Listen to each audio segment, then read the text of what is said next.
Hey guys, I'm Island Turtle. Welcome to BOMISpirit. This is the weekly intuitive astrology reading for June 26th to July 2nd. Welcome. And of course, the second I start, my cat wants to get in the mix. I'm just going to keep my eye on him. You guys who have been with him for a while, you already know how that goes. If you're new, just be patient. He gets a little excited and then he eventually calms down and finds his little spot. He does help me energetically when I'm channeling or doing any kind of work, even outside of readings in YouTube. So it's just kind of part for the course. But anyway, welcome, welcome, welcome. If you're new, the way this works, I'm going to go over the astrology for the week, give you my 2 cents on it, and then we're going to go ahead and pull messages for the collective and for elements as well. Look below for the website stuff and social media. We have 2 websites. We have the BOMISpirit site, and then we have my personal site, islandturtlemagic.com. It should all be listed below. I'm pretty sure I did all of that. There was a lot of stuff going on at that time when we launched everything, so I wasn't sure if I forgot anything. But anyway, so that's what you can expect. Let's dive in. Let me actually timestamp the astrology this time, the first time in probably months. Yeah, this is just what he does. He sits on my notebook, excuse you. He moseys about. Okay, let's see here. Well, yeah, we'll just start at 1:30 in. I need my notebook, buddy. I know. Sorry. Sorry, not sorry. Anyway, so for this week, there are 2 big clusters, like families of energies that I'm kind of looking at to talk about. But before we get to that, we have he's moving the camera.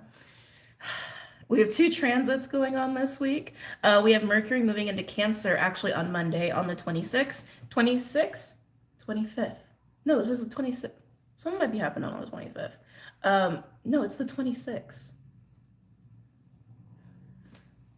I feel like I'm losing my mind. It's the 26th. Okay, anyway, doesn't matter. And then on the 30th, I believe, Neptune is going to be retrograding in Pisces. Neptune goes retrograde. I guess a little tidbit on Neptune retrograding. You know, Neptune's interesting because it's kind of like a void energy, right? It's Pisces ruled, or rules Pisces associated, whatever. So it's kind of like a void energy. It's everything non-physical, right? So anything related to faith and spirituality, anything related to emotions, music, sound, right? The cosmos, if you will. Like that's Neptune. It also rules like illusionary sort of energies, topics, etc. I don't really want to say subconscious because that's more Pluto, but in a way, Neptune does kind of rule that. Things that are kind of buried there. Again, non-physical or things that have a little bit of a question mark as far as being able to tangibly understand or fixate or hold on to them, right? Okay, sorry. He like keeps... Clyde, you know what? I'm sorry. I gotta move you, buddy. There's just not enough space for you. Did you hear the little noise he made? Go. All right. Sorry. He knows better. He's just trying to get his way. Now I gotta fix this. Sorry. Give me a second. Okay, we're good. So when a planet like Neptune goes retrograde, it's kind of interesting, right? Because Neptune in and of itself, when it's not in a retrograde phase, it's kind of retrograde because it's about the internal, right? So what happens when a planet that's kind of all about the inverted things of everything becomes inverted? Does it become external suddenly? It's like, just think of it like the energy of Neptune and everything we associate with Neptune gets amplified because it's kind of like an inversion upon an inversion of those things. So it kind of we become more aware of the inverted parts of all things and non-physical things. So just something to be a little aware of as we're going through this Neptune retrograde phase. I haven't looked at the exact dates for when it goes stationary direct. I've been really focused on Venus, which I think a lot of us have. And we also have Mercury retrograding in the next couple months, I believe. I feel like we're already in July. June is feeling weird right now. It's feeling really weird right now. I feel like when I'm out and about and I need to like write a date or something, I'm actually writing like the beginning of June, but my brain is thinking July. And they're like, but it's like late June. And it's like, is it? Does this time really exist? I don't know. But anyway, so yeah, I already feel like we're in July. Excuse me. And Mercury retrogrades in August, at the end of August, I believe. So the pre-shadow for that probably starts at the end of July, beginning of August for Mercury retrograde. So something else to think about that'll be happening in Virgo. Now, let's get into the aspects of the week. Now, like I said, there's 2 like families of energies and they're both really good. Like as I was going through all of this, I was like, we're in for a cool week. We are. We're in for a really cool, exciting week. Like, there's nothing, well, I'm not going to say there's nothing potentially challenging about this week. It's just so much of it is just progression and motivation and vitality and even luck. Like, it's not looking too shabby, just saying. So, the first cluster family of energies I want to talk about is actually, should I timestamp this too? I never think to do that, but since we only have like two family clusters of energy, I will timestamp that as well. Okay. All right. Anyway, so the first family cluster of energy I want to talk about is Jupiter and Saturn influenced. Now, Mercury and the Sun are also a huge part of this too, but I really wanted to focus on Jupiter and Saturn. Did I say Jupiter and Mercury? I want to focus on Jupiter and Saturn. Like I said, the Sun and Mercury are playing a huge role in this too, and there's some asteroid activity to talk about. But the reason why I want to focus on Jupiter and Saturn is because Jupiter and Saturn are kind of a team.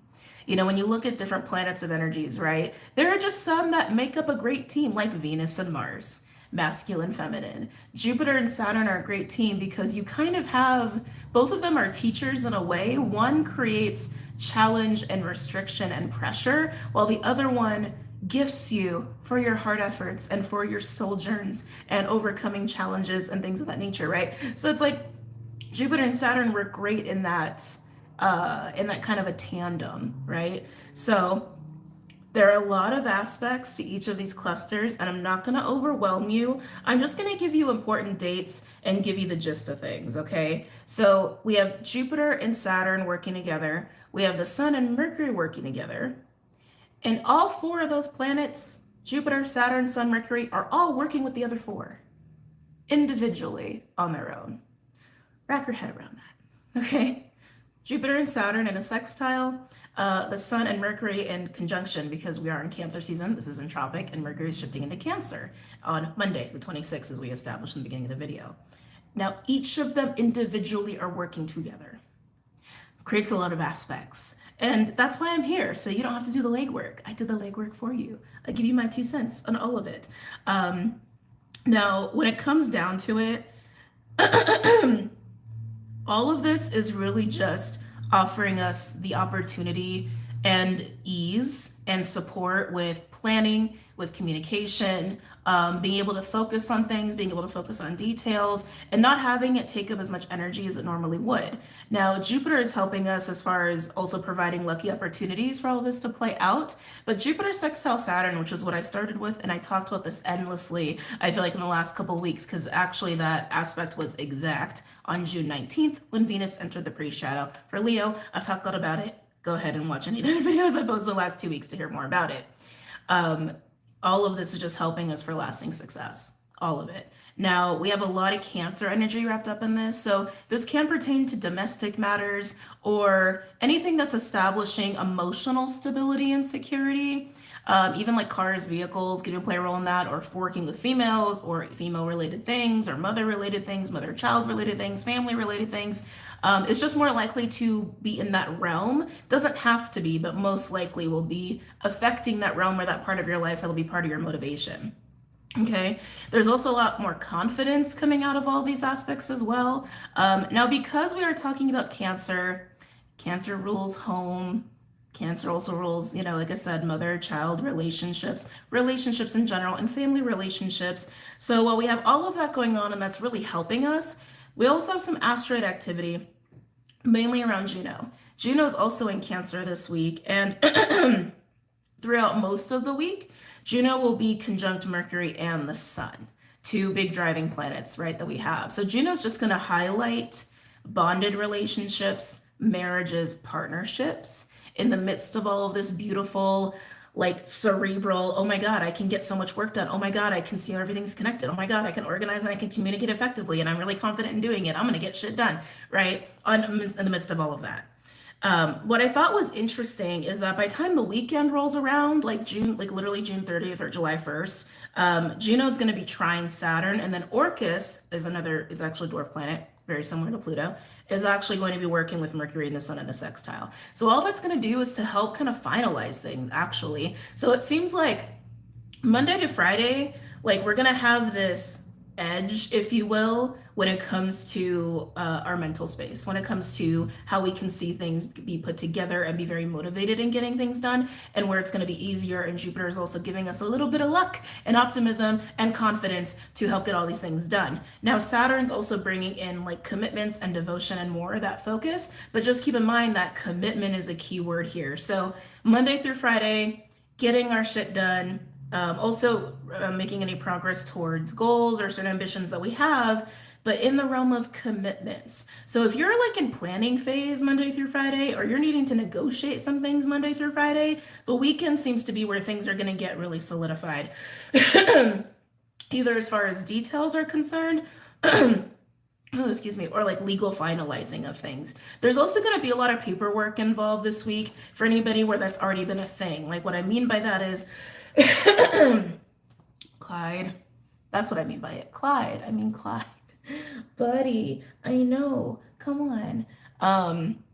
Like wills, divorces, marriage licenses, business licenses, things like that, contracts. Clyde, come here. Sorry, guys. So that's what I mean by legal stuff. And especially when it comes to bonded relationships, or we're talking about marriage or family related stuff, just expect that if there have been any changes to those relationships or those contracts and agreements, this weekend we're going to see some resolution and balancing and harmonizing of anything that's had conflict or needed resolution. Excuse me. Final choices will be made as well. Now, the next cluster, he is so determined. Speaking of determination, stop it. Stop it. Let me write down timestamp for this one as well. I'm going to move you again, just saying. Now, this next cluster, this one is actually Uranus driven. There is so much going on in this. You just saw a bird and freaked out. There is so much going on in this next family of energies. And again, I don't want to overwhelm, right? So let's take this one step by step, because it's not as easy to explain as they're all just working with each other. Like they kind of are, but there's some stuff going on. So Uranus is in Taurus at 21 degrees. Uranus is creating 4 squares this week. It's going to be square Lilith in Leo. It's going to be square Venus in Leo. It's going to be square Mars in Leo. And it's going to be square Pallas Athena in Leo. Are we seeing a theme? Square Leo, square Leo, square Leo, square Leo. So 4 squares to those Leo placements. And of course, Pallas Athena, Mars, Venus, and Lilith are all doing their own thing with each other, mostly as well, because they're all in Leo. And also Chiron is in the mix here. And Eris is in the mix because they're both in Aries. And Aries works really nicely with Leo when the degrees line up. Now, Uranus is going to bring unexpected changes and unexpected voluntary changes. So some of these changes can be involuntary, some of them will be voluntary. I think a lot of them are going to be voluntary because there's going to be a lot of desire and motivation to change things, to rebel, write your own rules. I talked about that energy last week, and that energy is just amping up this week because of the way everything is aspecting itself. But excuse me. There's also 4 other important aspects that are happening on June 29th. Now, I didn't mention this in the first cluster. I should have. July 1st. Is it July 1st? I want to say it was July 1st. Yeah, July 1st is when a lot of those energies are peaking. So on the weekend. Sorry, I know I don't mean to keep hitting you. Like I kept bending the notebook on him. For this cluster, the 29th, right before we hit the weekend, is when a lot of these energies are peaking. It doesn't mean they're not strong throughout. I don't know how that happened. I got so much on my glasses, not doing anything. It doesn't mean that the rest of these aspects are not strong throughout, but there are 4 really important ones that really stick out because on the same day, they're all peaking. And that is June 29th, July 1st, June 29th, July 1st. Now, the energies that are peaking, Venus will be conjunct Lilith, and Venus will be trine Chiron, Lilith will be trine Chiron, and Mars will be conjunct Pallas Athena, okay? Those are the 4 that are peaking on the 29th.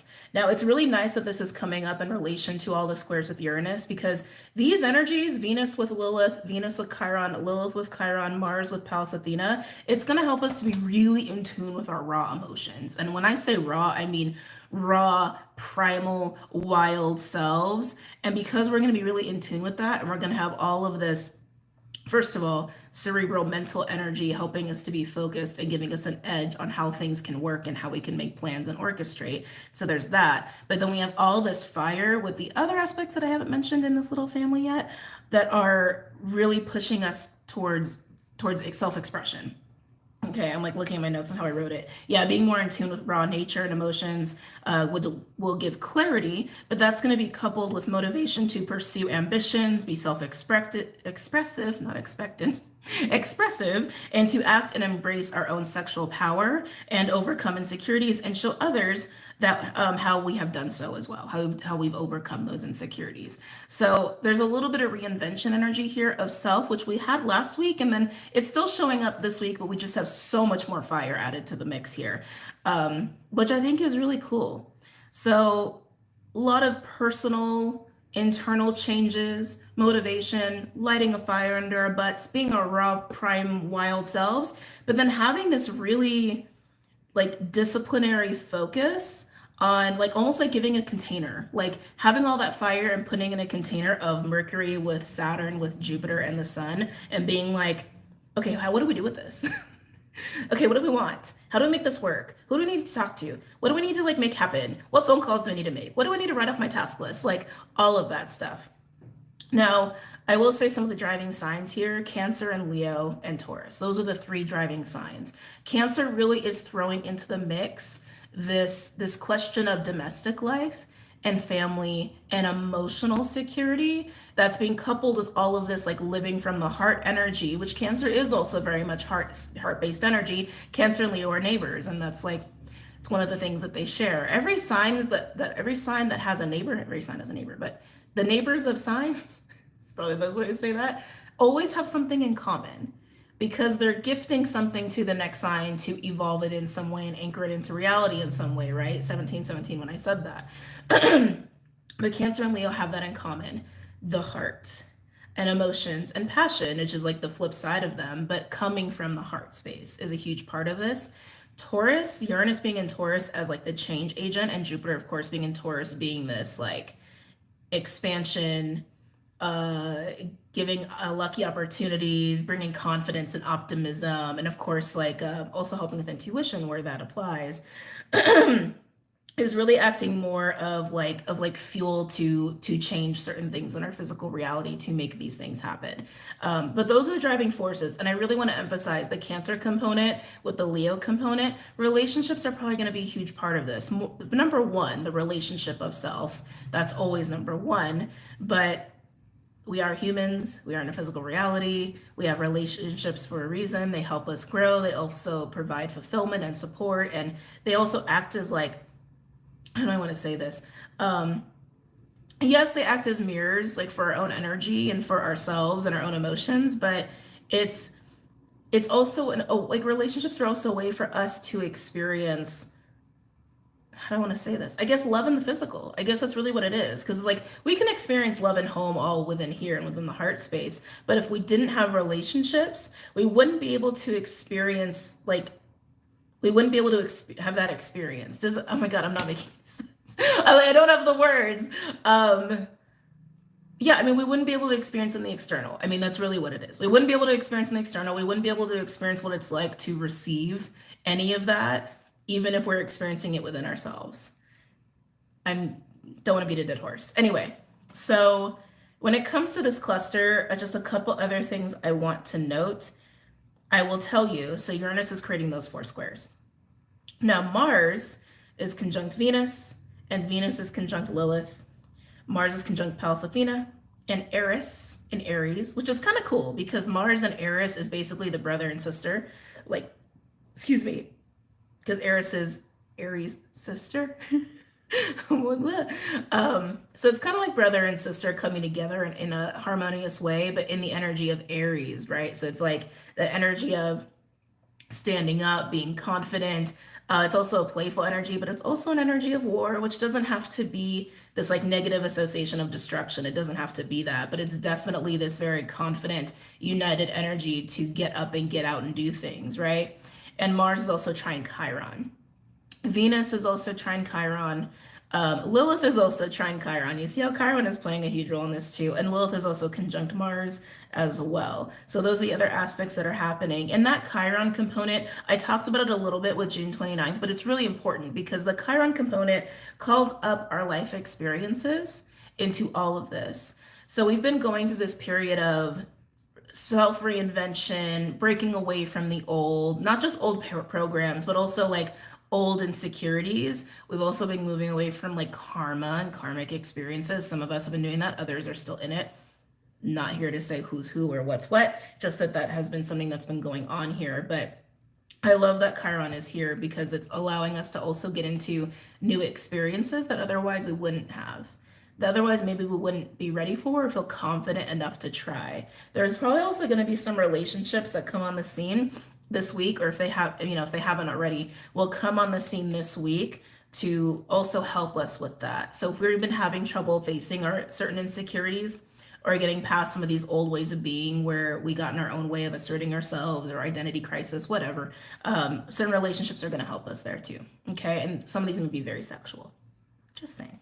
So that is everything, astrologically speaking. This smudge is making me crazy. Hold on, I gotta clean it. It's making me so nuts. And then we're gonna go ahead and get into the collective message. And then we're gonna do the elements, okay? He's like, she's done already? No, I'm not. I saw him like prop up, he got all excited. Ugh. Okay, sorry guys. Give me a minute.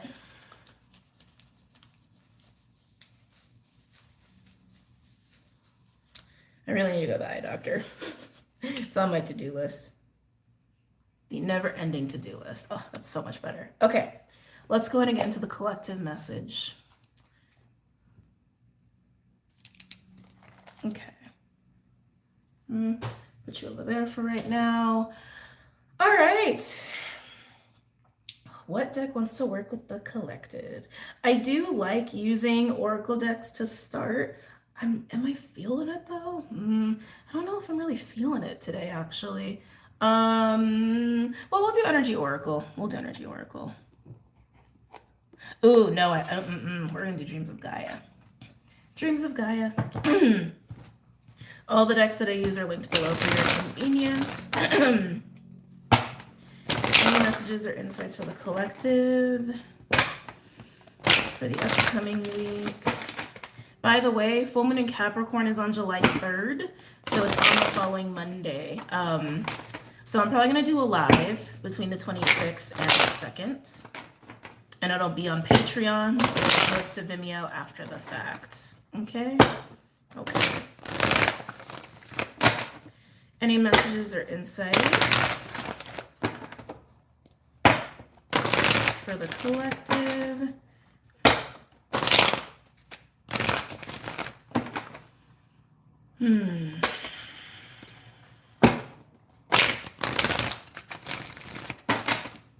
I also want to say pace yourself.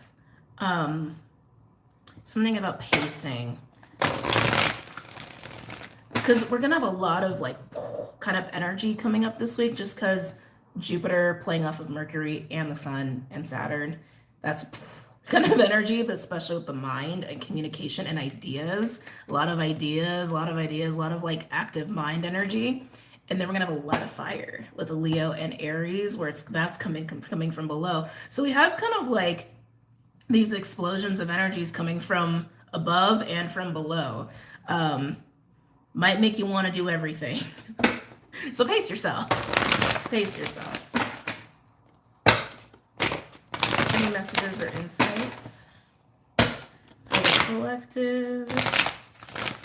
Obviously, Cancer energy is gonna make family be on your mind, and again, tribe. That's also coming up, and I'm getting a lot of sadness with that actually.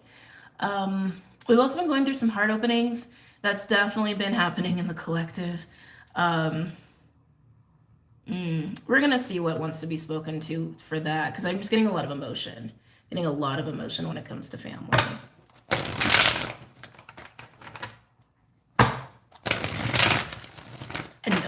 And not wanting to be alone. Uranus square Pallas Athena has been pretty prevalent this last week and is still here this week. And I talked about that already in the astrology portion. In the second astrology portion, in the second family cluster portion. Anyway, whatever. Doesn't matter. Pallas Athena square Uranus can bring isolation, can bring this feeling of being alone. Almost like I need to be alone to do what I need to do, or to get certain things done, or live my life the way I want. It can bring that kind of feeling to it. So some of you guys might have been feeling that, might still be feeling that this week. And then as it relates to family, that can be kind of sad. But I think that's also a good thing to note if that's coming up for you, because then that maybe calls into questions reprioritization, right?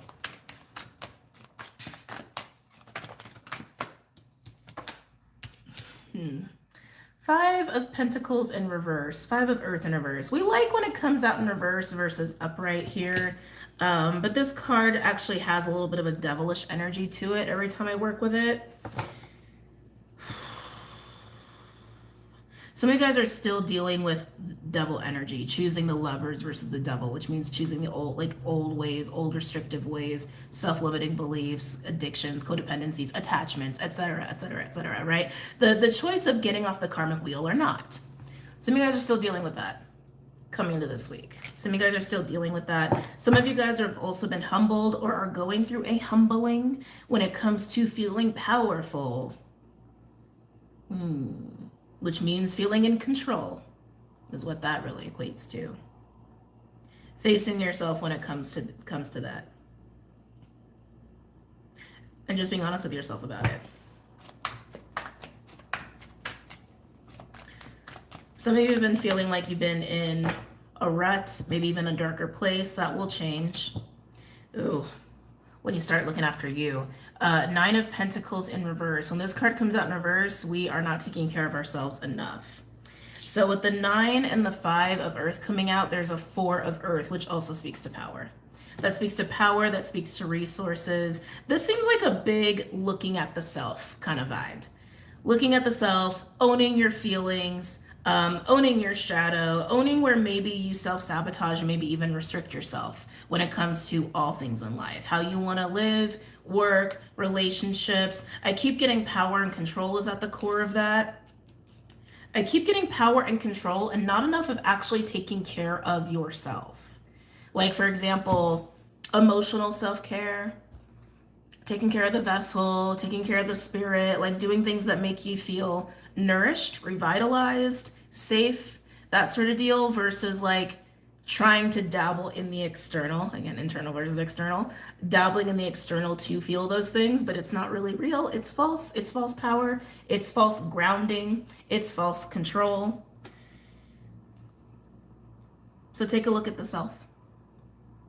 Take a look at the self here. That Four of Pentacles energy is not a bad thing here, because sometimes Four of Pentacles can feel really cut off to me. And I don't feel that. I feel more like, yeah, self-care, honestly. Self-care and crossing your T's, dotting your I's when it comes to just you. No more temptation. Yeah, no more temptation. If any of you are, I don't want to say this, have a tendency to be tempted easily. Okay, we'll say it like that. If any of you have a hard time not being tempted so easily, really getting real with yourself as to why that is. As to why that is. I think it's too easy to say, oh, that's just like weak will. I think that's way too easy. I think that's a cop-out when people say that to other people, when they're like, oh, you just can't say no, right? I think that's way too much of a blank statement. But getting really real with yourself as to why that is. And I feel like also it's too easy to say, oh, well, you don't have enough self-worth, or you don't think highly of yourself. I think that's also a cop-out. I feel like there's something much more complex going there for a lot of you, and you're going to figure out why that is. Remember, the energy this week also is very much getting really in tune with your raw selves, your motivations, your intentions, what makes you tick, what doesn't, right? Anything else for the collective for this week? So I just want to talk about this for a little bit.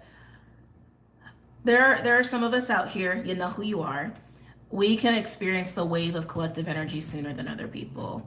And I think I went through something recently that triggered that for me a little, even a little earlier than maybe I would have experienced. Because like some of the stuff being talked about coming up for this next week, I feel like I have been experiencing some of that personally, but more so last week. But again, I had something personal happen that triggered me, and that I think triggered me into that way early. So when this hits you, I really want to recommend embracing it and just really taking a look in the mirror there. Okay? It's going to help you with your priorities. That's really what it's coming down to. It's going to help you with your priorities and how much you really do take care of yourself or don't take care of yourself.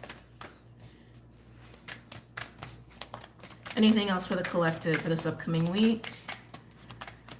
Showing me a 4-leaf clover. Okay, I'll take that as a lucky sign. That feels like a good omen to me. That feels like Jupiter to me. Maybe some of you guys are Celtic, Irish. I don't want to botch the cultures as to what that's actually from. Not my culture, right? They literally just showed me a 4-leaf clover, which is a very common mainstream sign for luck, at least here in the States. I assume that has global associations, but anyway, I don't want to assume. I'm going to keep going now. I'm going to shut up and keep going. Any other messages or insights for the collective?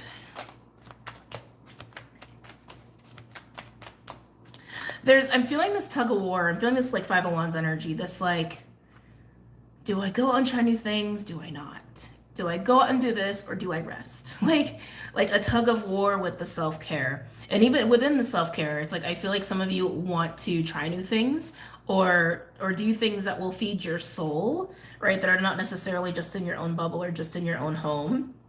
But then I feel this question mark of, but do I need sleep? But do I need to clean my house? But like there's a battle. I can feel it. There's a little bit of a 5 of Wands battle going on internally there. What, like almost like the line, right? Like what really is self-care and what's really indulgent? You're just gonna have to find your sea legs with that. I mean, that's honestly between you and spirit. And no one I don't think anyone has the right to tell you that like that's too indulgent, or I mean, unless you're getting like drunk every day. You're like, you know what I mean? But like, where's the line of self-care versus indulgence? Some of you guys got some money stuff going on here too. I know, we're in those times though, right? Some of you guys are worried about money. And I think even when it comes to that question too, self-care versus indulgence. Now, Uranus square Venus, yeah, money's gonna be a thing this week. But we have so much positive energy too to push things in the right direction, to bring order, to bring resolution, even in terms of money. I'm not too worried about the Uranus square Venus component. There's also going to be some relationship changes too as a result of that, like an ease, like too easy to be bored in a way, and to want to try new relationships, new experiences, etc. And I mentioned that already, but I keep getting this like resistance or hesitation around money is what keeps coming up here too. And the 5 of Pentacles, the 9 of Pentacles in reverse speaks to that. Almost wondering like, do you have enough? Are you secure enough? Are you balanced enough? I think there's going to be some pleasant surprises this week when it comes to money, but especially if you have been very indulgent, like, yeah, might still be a challenge, but it's just going to be a theme this week. But I really want to say, don't be so worried about it. Like if you get caught up in that scarcity mindset, it's not going to help anybody, right? It's not going to help anybody. But on the extreme, Ace of Cups in reverse. Ooh, there feels like sorry, words are helpful, aren't they? It feels like there's a switch happening with this Ace of Cups in reverse. We're gonna get to that in a second. I want to get back to the money matter thing, because I can feel some of you are almost on an extreme end, where maybe some of you have been so focused on the idea of money that maybe that's been what most of your life has been about recently, which I get that we go through phases, but maybe worth stopping and taking stock and reflecting on that, right? I understand money is important in the physical reality to some extent, obviously, but if we let it consume us, that's not healthy either. Even if things are not in a great standing, there's a balance with these things. Even if you're in trouble financially, yes, focus on it. Yes, find solutions. Don't let it consume your mind and your soul, because it's just that's just going to put you in a bad place, right? Anyway, Ace of Cups in reverse. I literally keep feeling like a turning dial, or like boop, like some sort of switch is happening with this card and with this energy. This feels like probably, I honestly want to say almost like midweek, almost like hump day or Thursday or Friday or something. Something is switching in this Ace of Cups in reverse. When you get the Ace of Cups in reverse, it can indicate a lot of things. It can indicate closed off to your emotions, closed off to love, right? It can actually represent ego entirely. It can represent missed opportunities when it comes to the heart. And I think some of you are realizing or feeling, I'm going to say feeling and perceiving that you have missed out on opportunities that could have been potentially fulfilling to you emotionally, okay? Because they're bringing up Cancer because of the need and desire for emotional security and stability and emotional support. I want to say perceiving and feeling lost opportunities, whether they've actually been missed or you're thinking on the past. Okay. You're wanting to prioritize that. It's a shift in focus. It's almost like a shift of focus from physical to emotional, and that's been a huge theme that we've been going through. But how do I want to say this? It's like getting that aspect of your life right. There we go. It's the focus that I'm feeling here. The switch of this is like, I want to make this upright. I really want to manifest or pull in or really try, like really put in a good effort to have more emotionally nourishing experiences in my life, whether that's in the form of self-care, right? Or whether that's in the form of friends and relationships, but really taking care of the emotional self. Understanding not only how important it is, but really wanting to prioritize it.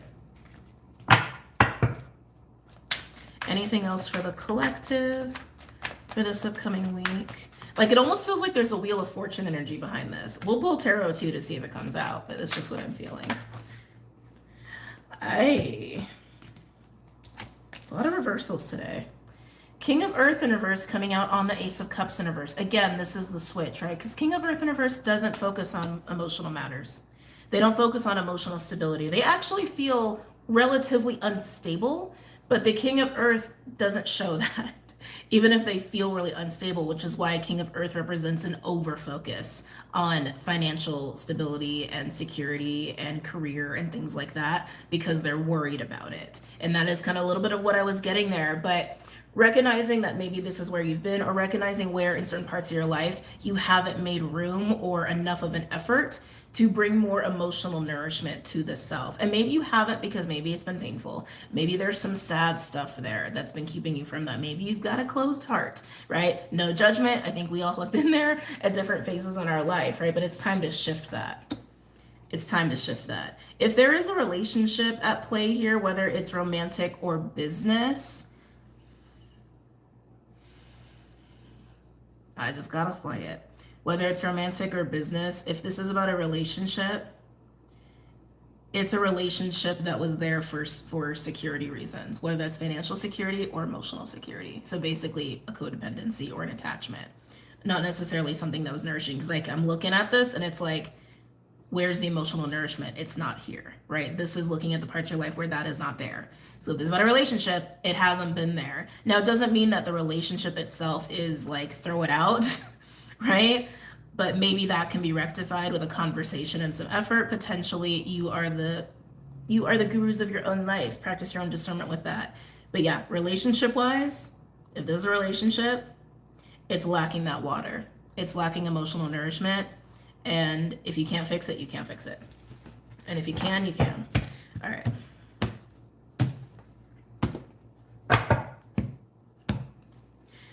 This is also something that's coming up too. So I'm getting the word selfish. The word selfish is coming up here. Some people might throw that word at you. You might throw that word at yourself.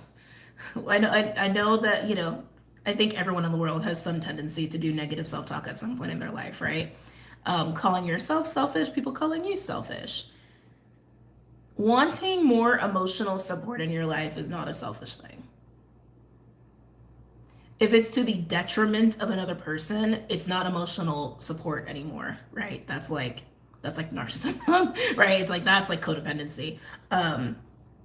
But wanting things that nourish you emotionally in your life is not a selfish thing. I think, especially in Western society, we're taught that that's a very selfish thing. It's not a selfish thing. Maybe for some of you, that's something that you are working through.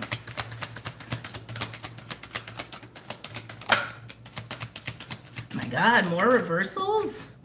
All right, anything else going on for this week for the collective? This might be a long video, guys. I only say that because we're like 40 minutes in, and I feel like we're barely done with the collective reading, and I feel very in it today with you. I feel very like, what is time? Kind of feel like, ooh, I like the overall there. So now we have Crown in reverse.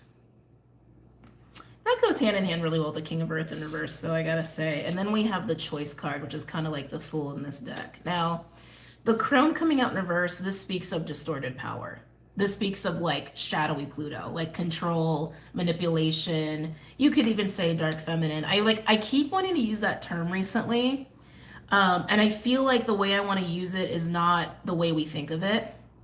You know, so it's like, I don't know, maybe I need to find a different term for it, or maybe I just need to throw the new programming out there for everybody to absorb. But anyway, Crown in reverse is it's misusing our power. Just think of it that way. Misusing or abusing our power, or even neglect of our own power.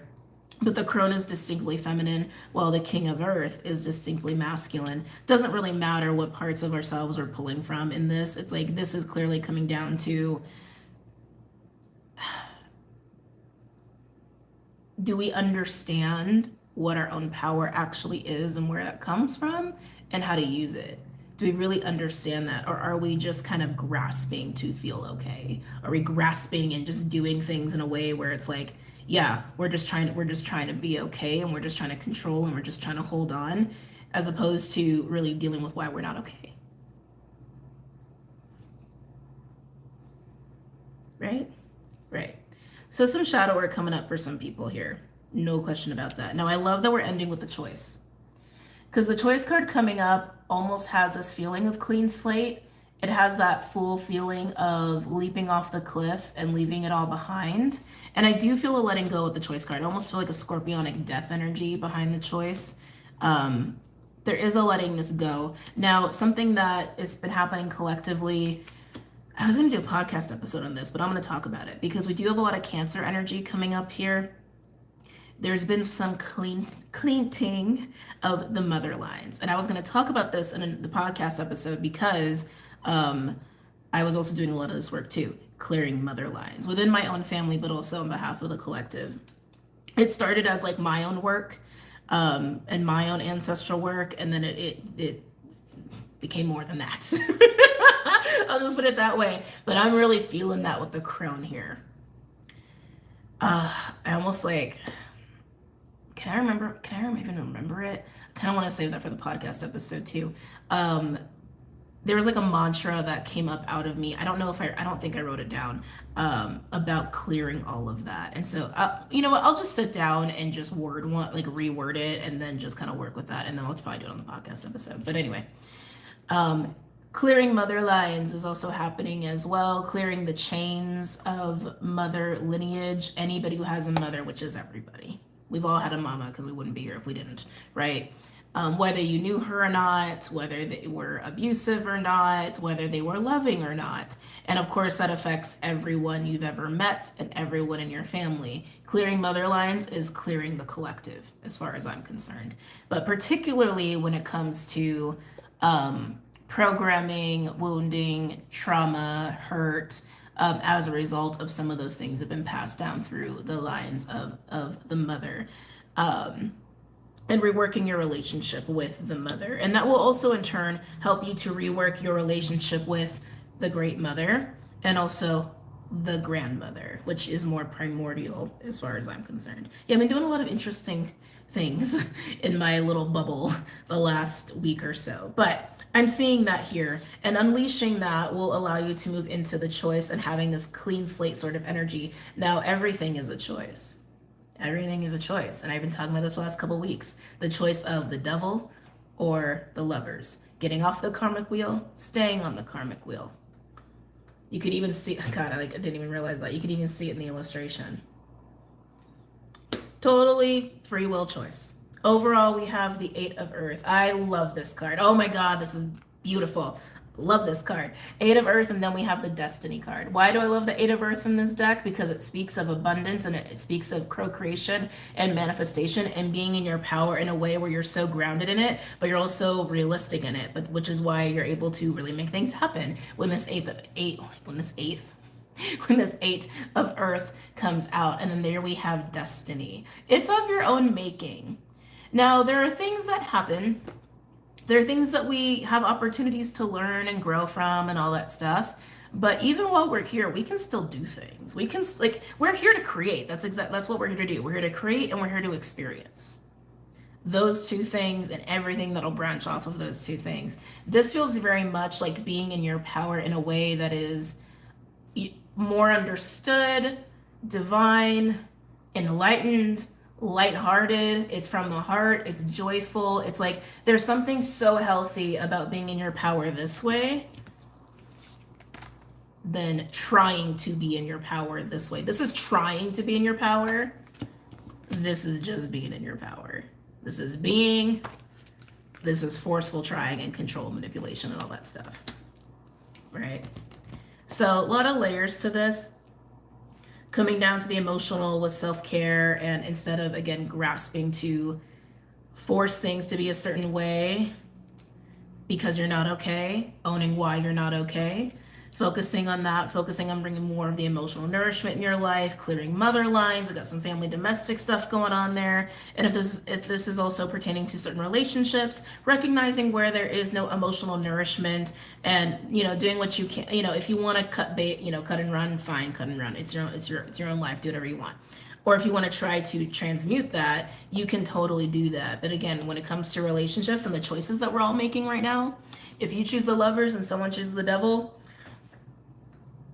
there is no really working with that, right? There is no making that work. So, just calling a spade a spade. Anyway, let's move on. We're almost like 50 minutes in. I want to pull tarot on this though. I really want to pull tarot on this, but it's gonna make it like a 3-hour video. I'm gonna do it anyway. I'm gonna try to be quick about it. I'm gonna use the Runic Tarot deck. I love this deck, and it's been calling me back again recently. And the full moon Capricorn, excuse me, I looked into the aspects for that a while ago, and I don't remember them entirely, but I remember the full moon Capricorn and the new moon Cancer, because new moon Cancer comes after full moon Capricorn. It's 2 weeks after. I was looking at both of them and realizing they're like between the two of them, and maybe more so once we hit the new moon in Cancer, but like there's a shock value with those two moon cycles, like a reality check. And I think more so with the new moon Cancer, but a reality check of the heart space and of emotional stability and nourishment and living in that way from the Lovers, if you will, versus like the Devil. And like the whole trying and control versus just being. There's a definite shock factor there. I'm doing math right now. The full moon Capricorn happens July 3rd. So the new moon Cancer is probably around the 17th, the 17th, 18th words, which means that's right before Venus retrogrades and Chiron retrogrades. And we have that crazy Pluto square north node craziness. I guess those would bring reality checks.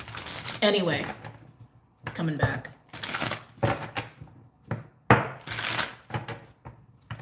Any messages or insights for this week?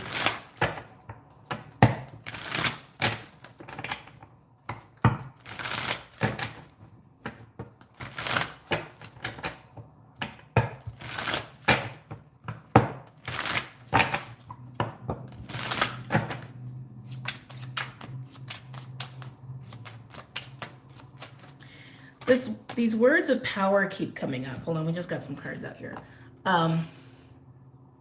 This question of power, these words of power keep coming up. God, what do I want to say about that? I think that's also going to, thank you, that they're just telling me, that's going to be a continued theme throughout July. What power is, how to really use it, how to really sit in it, how to really be it. And that's what it's coming down to. It's about being. It's about being. It's about being.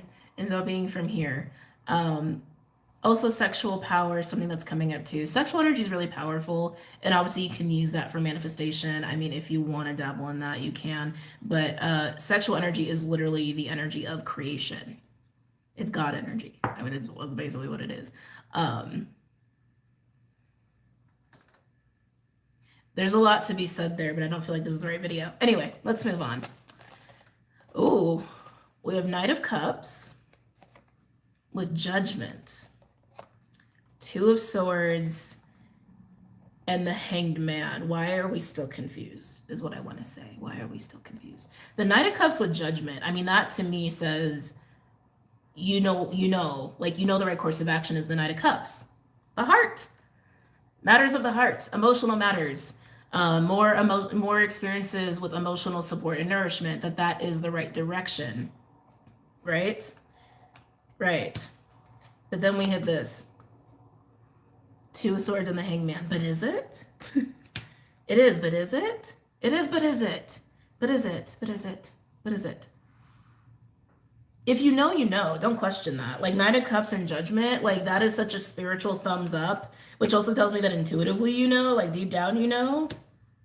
And I know sometimes those choices are still hard to make. It's like, this is like taking a look in the mirror, but then looking away at the last second. Like that's kind of what that feels like to me. Let's keep going. Ah, thank you. They're correcting me. So there's knowing is one thing, but then what to do with it is another.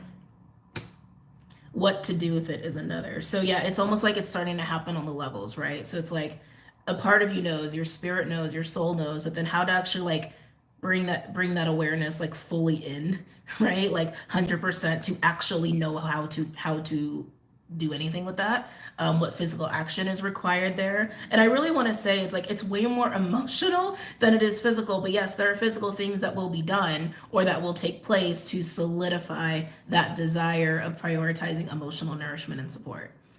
Okay. Will there be apologies? Maybe. Definitely a practice of forgiveness is happening, more so with the self.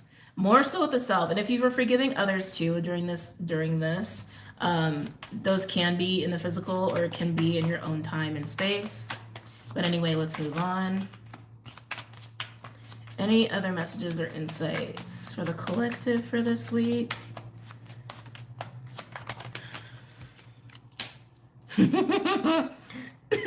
Sorry. No, that was quite an interesting laugh. So on the King of Earth in reverse, again, like choosing to try to control because we don't feel okay. Get the Lovers, also known as the Choice. Also, everything I've been talking about, are we going to choose the Lovers or are we going to choose the Devil? Even with the King of Earth being in reverse, attached to the Ace of Cups in reverse, again, this is symbolizing where the shift wants to happen and take place. So turn the heart on. Turn it on, turn it open, bring more of that emotional support, nourishing energy into your life. It's like there's still a knowing that is the course of action here. Or, the course of action that will facilitate bringing all that water into your life, right? Is to work from that energy of the Lovers. Anything else for the collective?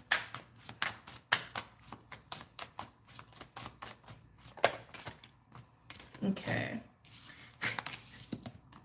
Ace of Swords. Yes, this is the answer. That is the answer. I didn't really need to pull tarot cards. I just really wanted to. It just felt more complete that way.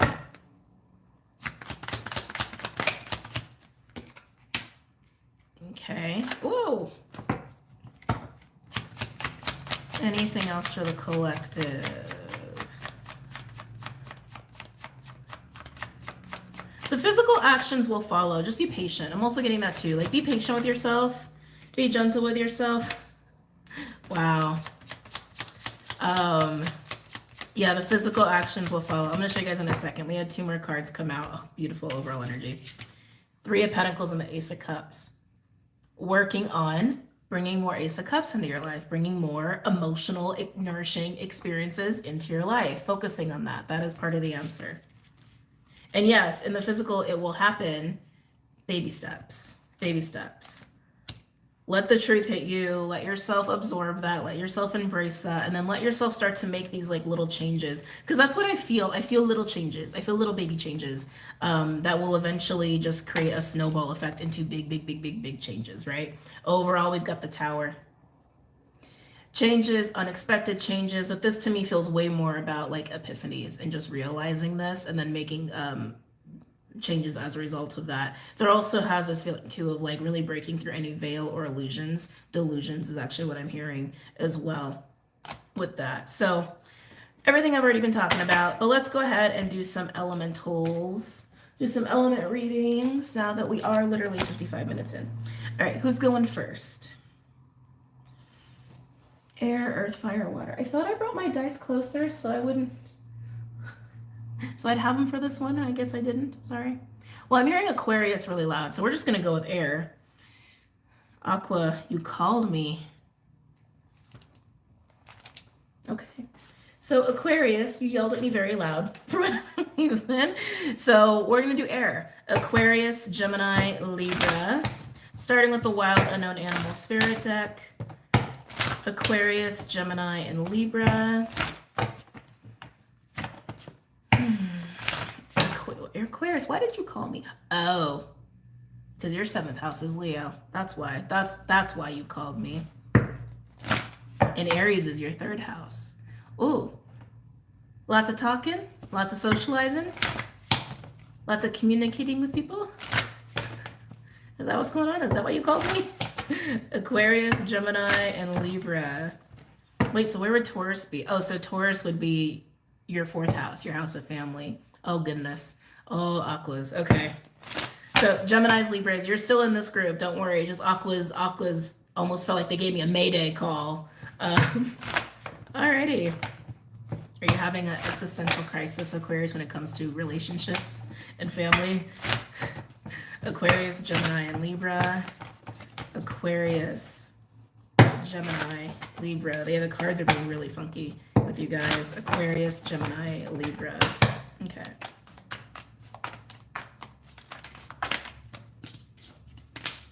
Snake. Great card to come out right away. The snake card in this deck pertains to untapped potential and tapping into it, like Kundalini energy. That's why it also has the snake eating its own tail. It also speaks of cycles, and we have a sacred geometric shape going on there. This question of power. This question of power. What it actually is, how to actually harness it, and it's by being. It's by being tuned into who you really are, which the energy this week is helping us with. All that Lilith, Chiron, Venus, Mars, Pallas Athena in Aries and Leo is helping us with that tremendously. And then of course Uranus squaring all of that and really challenging us to dig deeper into that and be a rebel and break the rules and just and really live from that place, right? So no wonder Snake is coming out here. We're probably going to have this card come out multiple times throughout this video, but that's what I'm getting off of that card.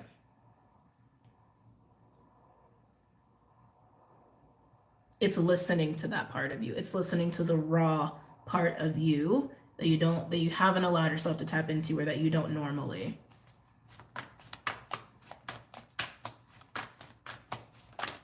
I just heard the word shatter. There's definitely, and brought back to the Tower. Yeah, underneath that, 7 of Cups. Wow. 3 of Swords. But look, to the 3 of Wands into victory with the 6.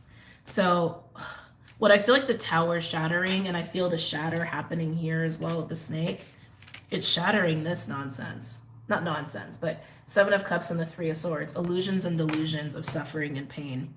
And holding on to things that just restrict us and harm us and make us feel insecure, and moving past that, shattering that veil and just having this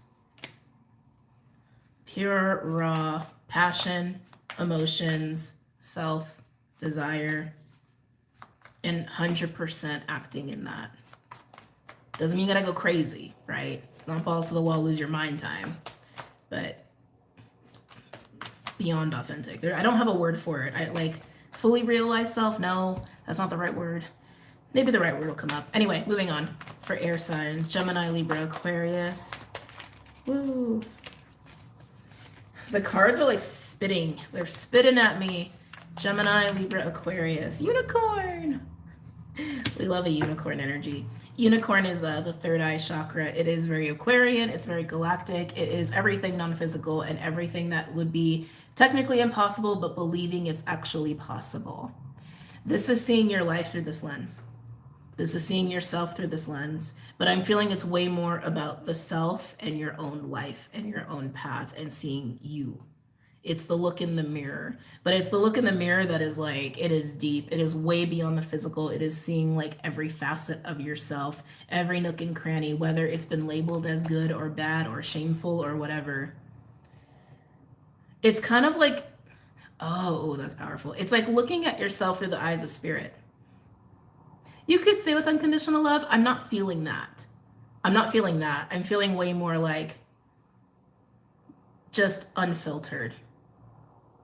Just unfiltered and just, I am what I am who I am, and it is what it is. But because of that, allowing yourself to really believe in yourself and believe in your power as well, which comes from being. I don't know why I feel like I was doing that. I feel like I was teaching a class. Sorry. Oh, wow. Then we get the Lamb. Baby energy, pure energy, renewed energy. The Lamb comes out. Oftentimes the lamb oh my God, words. Oftentimes the Lamb comes out when I'm doing spreads, when there is kind of like this renewal going on or this regeneration going on. Like it will come out after the Phoenix or after Vulture. Like it's like the beginning, right? But it is technically the card of like a baby or something that is so new that it's so wet behind the ears. Or if you're really new at something, you're very green, but very well intended. It's very purified energy, almost like looking through new eyes. That's looking at the Lovers with the Ace of Swords. I keep getting the eyes of spirit too. Like I was getting that here, looking at yourself through the eyes of spirit, the way spirit would see you. And it is giving you new eyes on yourself and a new eyes on your path. And also making it clear what choice is necessary, right? That are aligned with your goals of bringing more emotional nourishment into your life here. The Lamb keeps wanting to hide. Sorry, just I can tell the Lamb is wanting to hide. Why is the Lamb wanting to hide? Don't hide from yourself. Don't run from this process. Don't hide from others. Don't hide from others. And as I say that, funny, we have Peacock and Whale, two very different energies. Two very different energies. Whale is like our subconscious.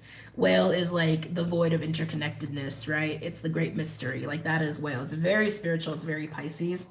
And Peacock is a little bit more superficial. And that's kind of what I'm getting here, like a mask. like cover it up. Cover it up. That is so interesting. Some of you are going to have a little bit of battle with yourselves here between being the Lamb, which is like this very like purified self, brand new eyeballs, right? And it's like there's something about it that also feels very exposed. Like if you go walking around in the world, it's like it's about being seen in all of that, in all of you-ness, but in a very vulnerable kind of a way. And you might have this tendency to want to hide, but this is not about hiding. This is not about hiding. This is about taking your heart and going like, boom, like letting it shine everywhere after really seeing it for yourself first in its entirety. So yeah, some of you might want to hide. I'm also getting too that like, what is this? I feel like this is something going on in the external too. There's something going on in the external that feels potentially superficial.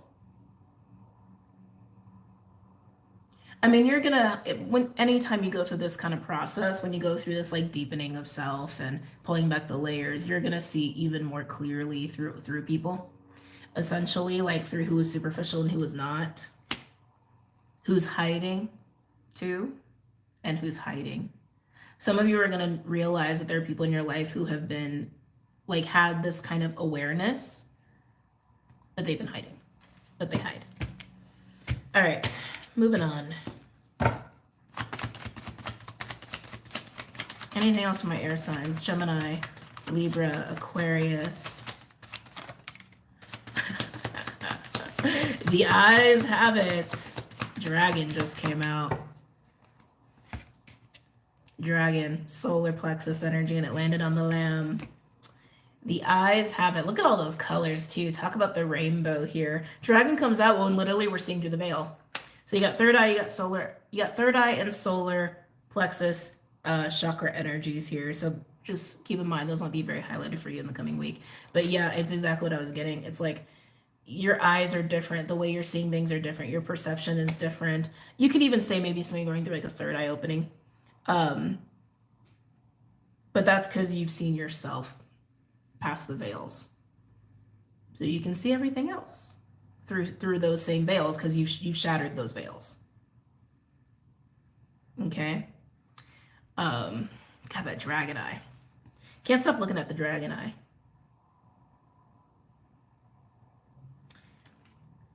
And just like you can see through people, certain people can see through you too. So remember, we're like in your reality, in anyone's reality, in all reality, we're going to have people who are superficial and people who are not. People who are aware and people who are not. The people that are aware can see you just as much as you can see them. I'm getting a little bit of recognition here. There's some soul recognition happening between you and some people. You will know if they are your allies. There's going to be no question about that. You're going to know. So don't worry about it. You're going to know.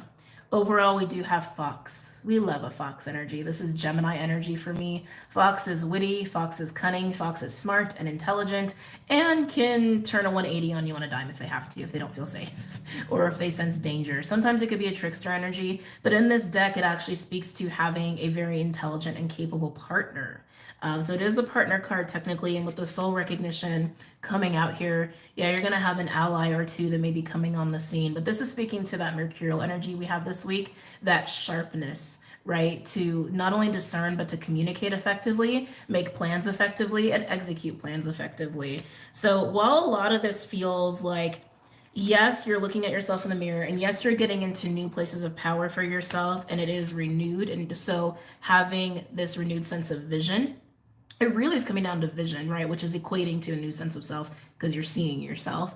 You're able to be out more. Some of you will fight that process, but as you are really showing people who you are, they can show you who they are. And so you're going to have a lot of this like, ooh, family, family, family, family, and ooh, not family, not family, not family, if you don't allow yourself to hide. Okay? And while that's going on, you're going to have a very sharp mind to get life shit handled, plans handled, ambitions handled, etc. There's going to be some collaborations coming up this week, I think, for everybody. The potential to collaborate. Okay? And Mercury's on your side, air signs. So it's a good thing. Let's go ahead and pull some tarot cards for you. I just got hot. I think I can take this off. I might take this off. Just doing what deck wants to work with my air signs.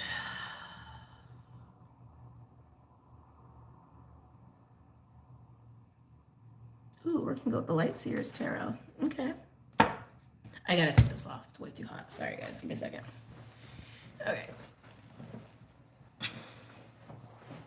It's like didn't want to get started, right?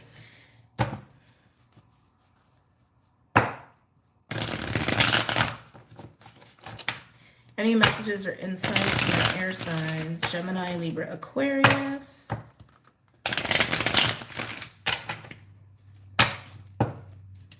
Gemini, Libra, Aquarius for this upcoming week.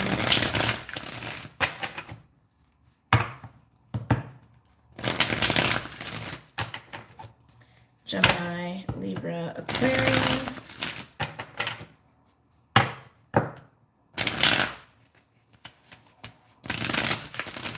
One more. Okay. Okay. For my air signs. Interesting. Wheel of Fortune and the Emperor coming out with the snake. Ah! Just dropped a bunch of cards. Sorry. Hold on. Give me a second. How did I do that? Literally just flew right off the top of the deck. Anyway, Wheel of Fortune in reverse with the Emperor, with Snake and Unicorn here. So like I said, there's a lot of seeing yourself, but seeing your power as a result of that. and how to really harness that. And that's why the Emperor is there. It's representing that sense of power. It's also Mars energy, Aries energy, which we have a lot of this week. But Wheel of Fortune in reverse, it's seeing where you have been restricted. That's what this card speaks of. It's tapping into untapped potential, untapped energy, untapped sense of self.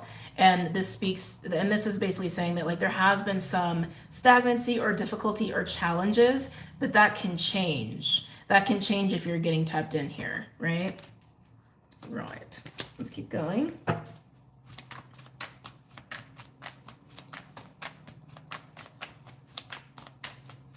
On how to take charge on things, how you want to take charge on things. Yeah, what you even want to take charge on is also coming into question here. Mercury with Jupiter and Saturn and the Sun are going to be amazing. They're going to be amazing this week. Along with the fiery duo with Uranus. Not duo, that's like a quadruple? I don't know. Quartet? Right, quartet is 4, right? Anyway, it doesn't matter. Any messages or insights? 6 of Swords, beautiful. This is peace, this is moving on, this is progression. First and foremost, this is progression. Sometimes can speak to travel, but because it's air energy, to me it's more about the planning, thinking, and communicating, the mental space, right? Being able to move on from certain things that have held us up mentally. But that's because you're seeing things really clear. Because you're seeing yourself really clear. You're seeing your path really clear. You're seeing through the veils of certain illusions, and delusions are now gone, which is giving you that mental peace to actually have some new thoughts coming in here, have a new perspective, almost like a new brain. But it really is coming down to sight. Okay?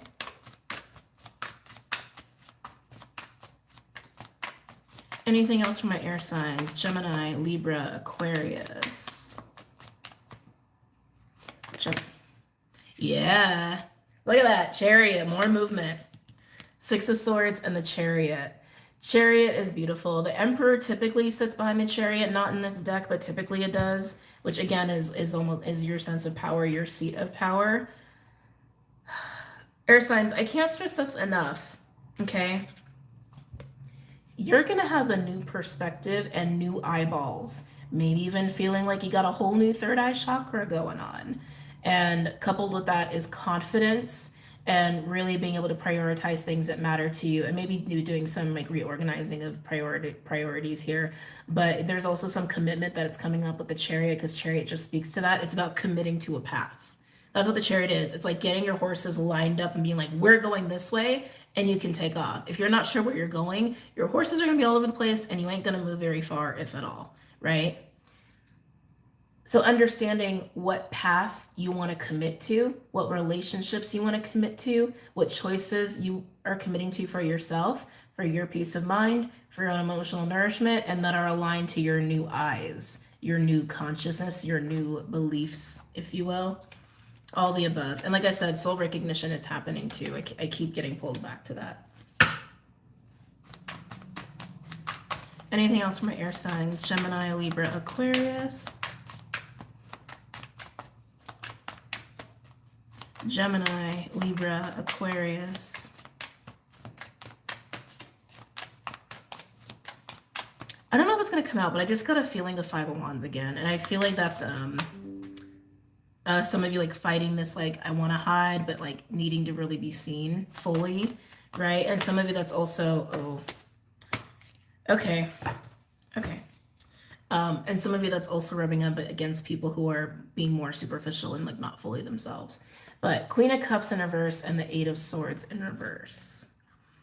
There's quite a few things going on here. First of all, Queen of Cups in reverse can be about codependency and attachments, which we understand we're moving away from, right? But I'm getting a lot of fear. This is stuff you're letting go of, by the way. Stuff you're letting go of and stuff that you're seeing for what it's been, okay? There's been avoidance of the emotional because there's pain there, or it hasn't been... There's been a lack of emotional stability in some way, shape, or form, or when it comes to being a certain way, or when it comes to certain memories or parts of your life. It is what it is. It's like, I feel like the Queen of Cups in reverse is representing the parts of you that have wanted healing, that have wanted emotional stabilizing, like emotional stabilization. emotional release even. And I keep getting healing. And for some of you, Queen of Cups in reverse can also indicate that crone-like energy we talked about with the collective reading when it comes to healing the mother lines, right? But the Eight of Swords in reverse is you seeing this for what it is. Seeing that energy within yourself and without for what it is, what it has been, so you can make peace with it. So it doesn't have to restrict you anymore. Doesn't have to restrict you from being yourself either. All right, let's keep going.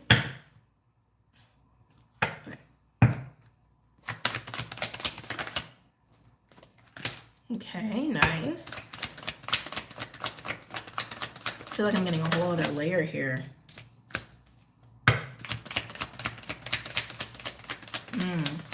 This energy that's coming up feels like saying no. Like speaking your mind. Yeah, it's a big, yeah, oh, nice. Now we have not King of Swords. Oh, maybe there's a King of Swords at play here. Knight of Swords, which is Gemini, with the Three of Wands in reverse. This feels to me like speaking up on things that are not working. Or even like, it feels like a big expressive energy, like literally telling people, literally telling people or telling someone, vocalizing yourself here when it comes to situations or paths that you're like, you know what, I don't see this working out, or you know what, this is a no.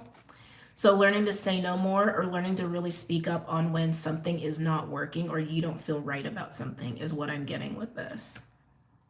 That feels very liberating. I really like that a lot. I really like that a lot. Yeah, that feels good. Overall, we got the Lovers with Gemini energy. Oh, and look, the Fool. Basically from the first reading, right? Choosing the Lovers. I love it, air signs. I love it. Choosing to live from your soul, choosing to live from a fully realized and fully expressive being of self, and learning to just be. I love it. Yeah, and then look, Five of Cups in reverse. Healing and moving away from restrictive emotions, right? Emotions that haven't been dealt with, like because you've dealt with them and you're leaving them in the past. I love it. Love it, love it, love it, love it. Now, coming back to if this is about a relationship for some of you, again, it's recognizing where that Queen of Cups energy has existed within your relationship, within yourself, and even maybe between the two of you. Okay? And if you can do something about it, do something about it. And if you can't, like if it can't be fixed, you're going to say something. And if it can be fixed, hey, potential soul recognition and growth and movement. So, cool. All right, let's go ahead and go for another element. Words. Let's come back. Who are we doing next here? Let me just get these all straightened out again. I still keep the collective reading down below. All right. Earth, fire, or water? Oh, we're getting into fire? I think we're getting into fire. Okay. All right, fire signs. I feel like getting ready for you because just I know there's so much fire this week. So Aries, Leo, Sag. Oh, I never told you guys degree ranges and stuff. Shoots. Oops. Well, I did give you the signs, Taurus, Leo, and Cancer, so maybe I just have to give it to my fire signs. Taurus and Leo and Aries, 20 to 25 degrees. I would prioritize Taurus and Leo. And Cancer, 0 to 10 degrees. Now, those ranges, I would look to your houses to see where a lot of this stuff is happening for you personally. And if you have any placements in Taurus, Leo, Aries, 20 to 25 degrees, prioritize Taurus and Leo. Or Cancer, 0 to 10 degrees. You're going to really feel the energy of this week. Okay? All right. The deer just made a little appearance. Anyway, fire signs. Aries, Leo, Sag for this week. I mean, I honestly expect you guys to just be on fire because it's just like so much fire. But I feel like that's a quick assumption. Or like really in your sexual energy. But let's see. Let's just see. Let's just take a peek. Aries, Leo, Sag.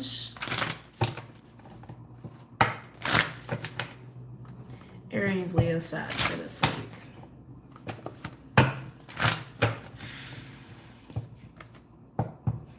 I don't know if you have people waiting on you or what, but it has this feeling of like, give me my time. Give me my space. I'm gonna do it when I'm ready. Like it has like a little bit of that kind of vibe. Yeah, almost like you got people waiting on you or waiting for you. I don't know, that's interesting. Aries, Leo, Sag has strong like goddess energy to it too. So you guys could be working with certain goddesses, like Sekhmet is one that's coming up, Aphrodite's coming up, Freya, Isis is coming up. God, okay, and then now the deck is freaking out. Calm it down, calm it down. Aries, Leo, Sag. I feel a strong authority with you. Oh, hold on a second. Yeah, I feel a strong sense of authority with you.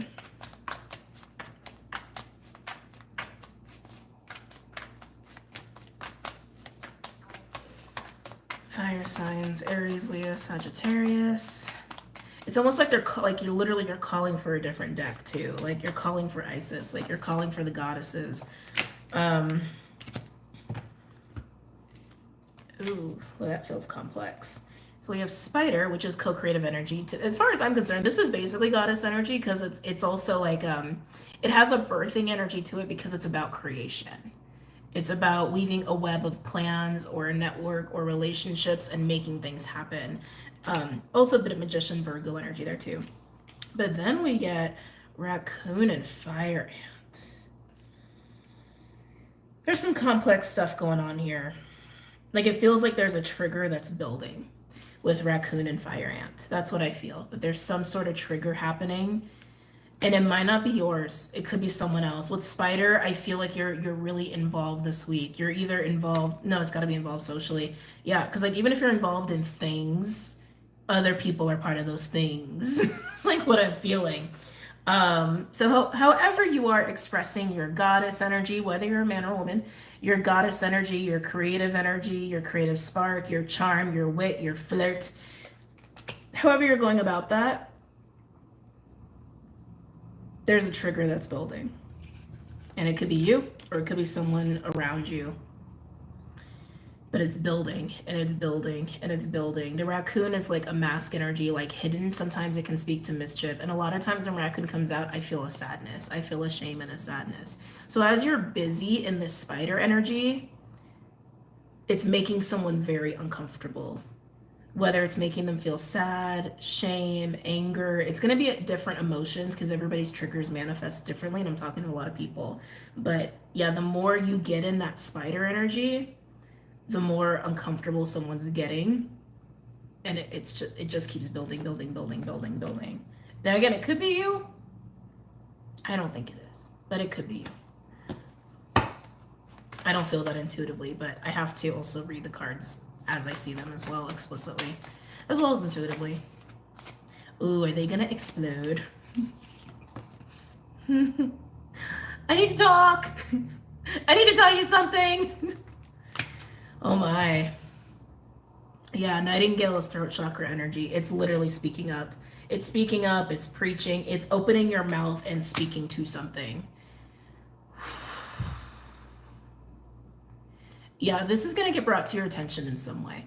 Whether the person themselves finally just can't take it and they tell you like what they've been experiencing, what they've been sitting on when it comes to like this building up of emotions, or someone's just going to tell you. It's like Nightingale to me feels like a tattletale.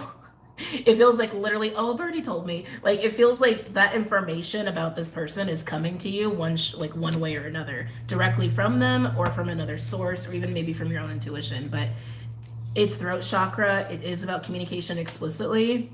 So I feel like it's going to be by way of words, written or spoken, typed otherwise. Okay. Anything else for my fire signs? Aries, Leo, Sag. I keep getting goddess with you. I can't get away from that energy. Oh,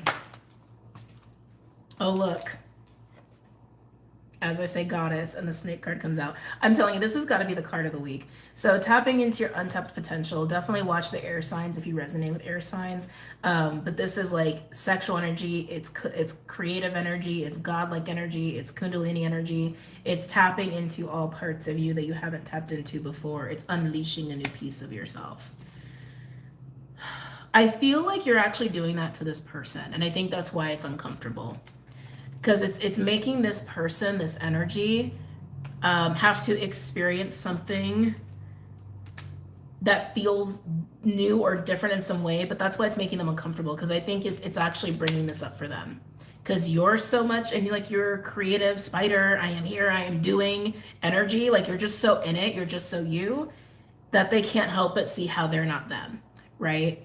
So it's making them face that within themselves. And that can be uncomfortable if someone's not ready for it.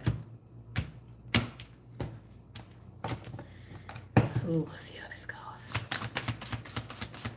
I feel like I'm watching like a soap opera right now.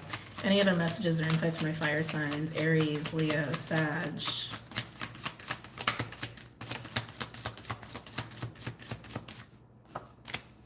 Oh my God. And Dragon. Dragon came out too in the air sign reading. So far we got 2 cards of the week that have come out for every reading. Snake and Dragon. Solar plexus energy. This is seeing through egos, seeing through the veil of illusion. It's just seeing the truth, and it landed on the Nightingale. It's truth. It's just unbridled truth about what is happening to this poor raccoon energy. It's like, and it could be a mirroring situation too, like where you're just like showing them themselves and they just don't like it, okay? I'm not gonna say they don't like it. I'm gonna say it makes them uncomfortable, and there will be a conversation about it, okay? There will totally be a conversation about it. Overall, we have crocodile. Oh, with otter. Here's the second and swan. I love that. And just because, firefly. That spark is going to be interesting for some of you.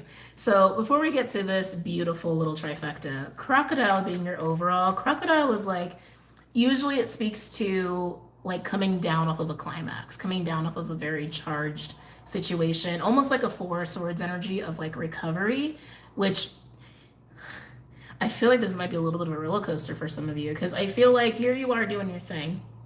You're doing your thing, and someone in your vicinity, in your life, is just like, oh my God, I can't take it.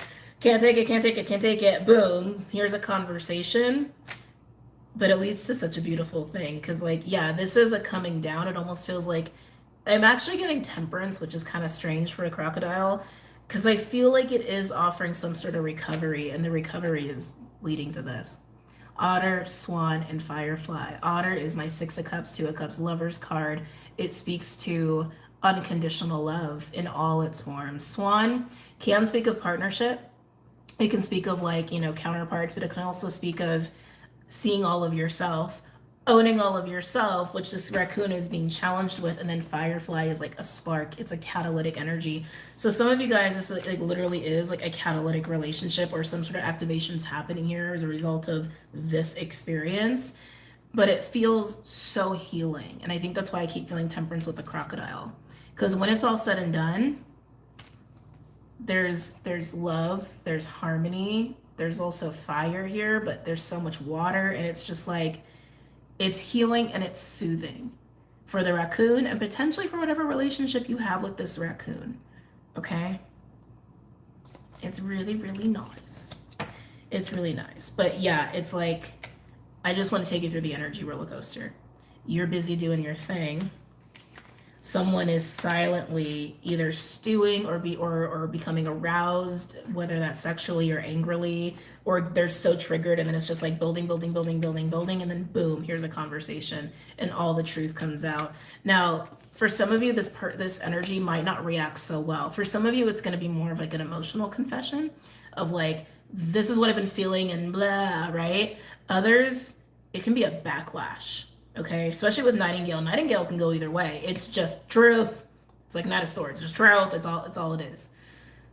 And sometimes fire can talk about anger and rage. And so someone could like freak out on you, But with dragon there, no matter what is coming out of this person's mouth, no matter how this conversation is going, dragon is really confirming, especially Nightingale, that no matter what, you're going to see the reality of what's going on behind these person's words, what's going on spiritually, emotionally, what's going on between you and this person, etc. But that's why it's leading to such a nice healing experience for you or the raccoon or both of you. And it's really nice. For some of you, this explosion could have happened a while ago, and like it's just and how do I want to say this? Not the explosion. For some of you, this reaction, the raccoon trigger, the trigger for the raccoon could have happened a while ago, but the conversation only can happen now, right? So keep that in mind, that like this doesn't have to all be happening this week. You could be just having the Nightingale energy this week. Some of you guys could just, the raccoon could just get triggered this week and the conversation is going to come way later. Some of you are just learning to get into the spider energy now. So again, take it all as it resonates, okay? All right, let's go ahead and pull some tarot after a sip of water.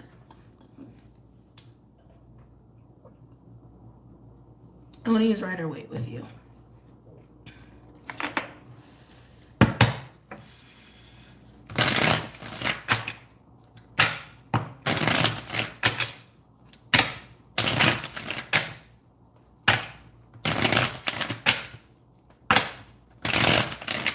Any messages or insights from my fire signs as it pertains to this spread?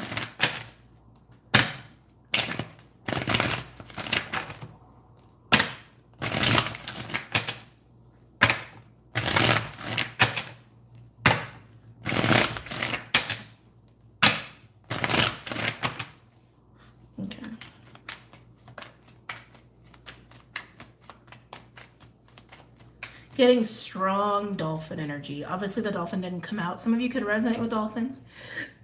Dolphin in this deck, in the animal deck, speaks to mystics, healers, sexual energy, play. So a lot of the energy that we do also have this week. But yeah, I'm getting dolphins.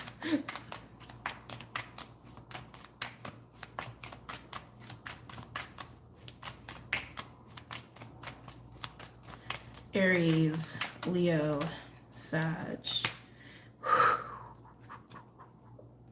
And there's the tower.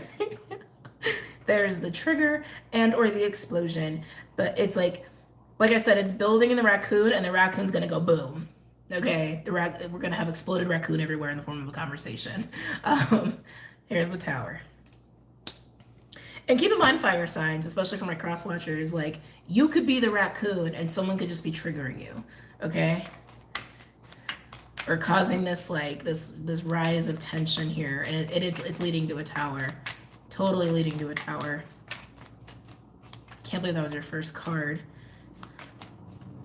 For those of you guys who are new and don't know what towers are, they're changes, they're epiphanies, but they're sudden. They're sudden, sometimes they're explosive, sometimes they can indicate endings, but more than anything, they're about changes, sudden changes, unexpected changes. That's what the towers are. That's why the house has like a lightning bolt, right? Where some sort of way of being or acting or illusion was holding steady until boom, it wasn't. I always forget I need to speak to people who are new to tarot too. I'm going to get better about that. I used to be really good about that. Any other messages or insights for my fire signs? Ooh. Okay. Interesting. Two of Wands and the Eight of Cups. Both cards about paths, journeys, making decisions, having to make changes on those paths as well. The Tower is making this happen.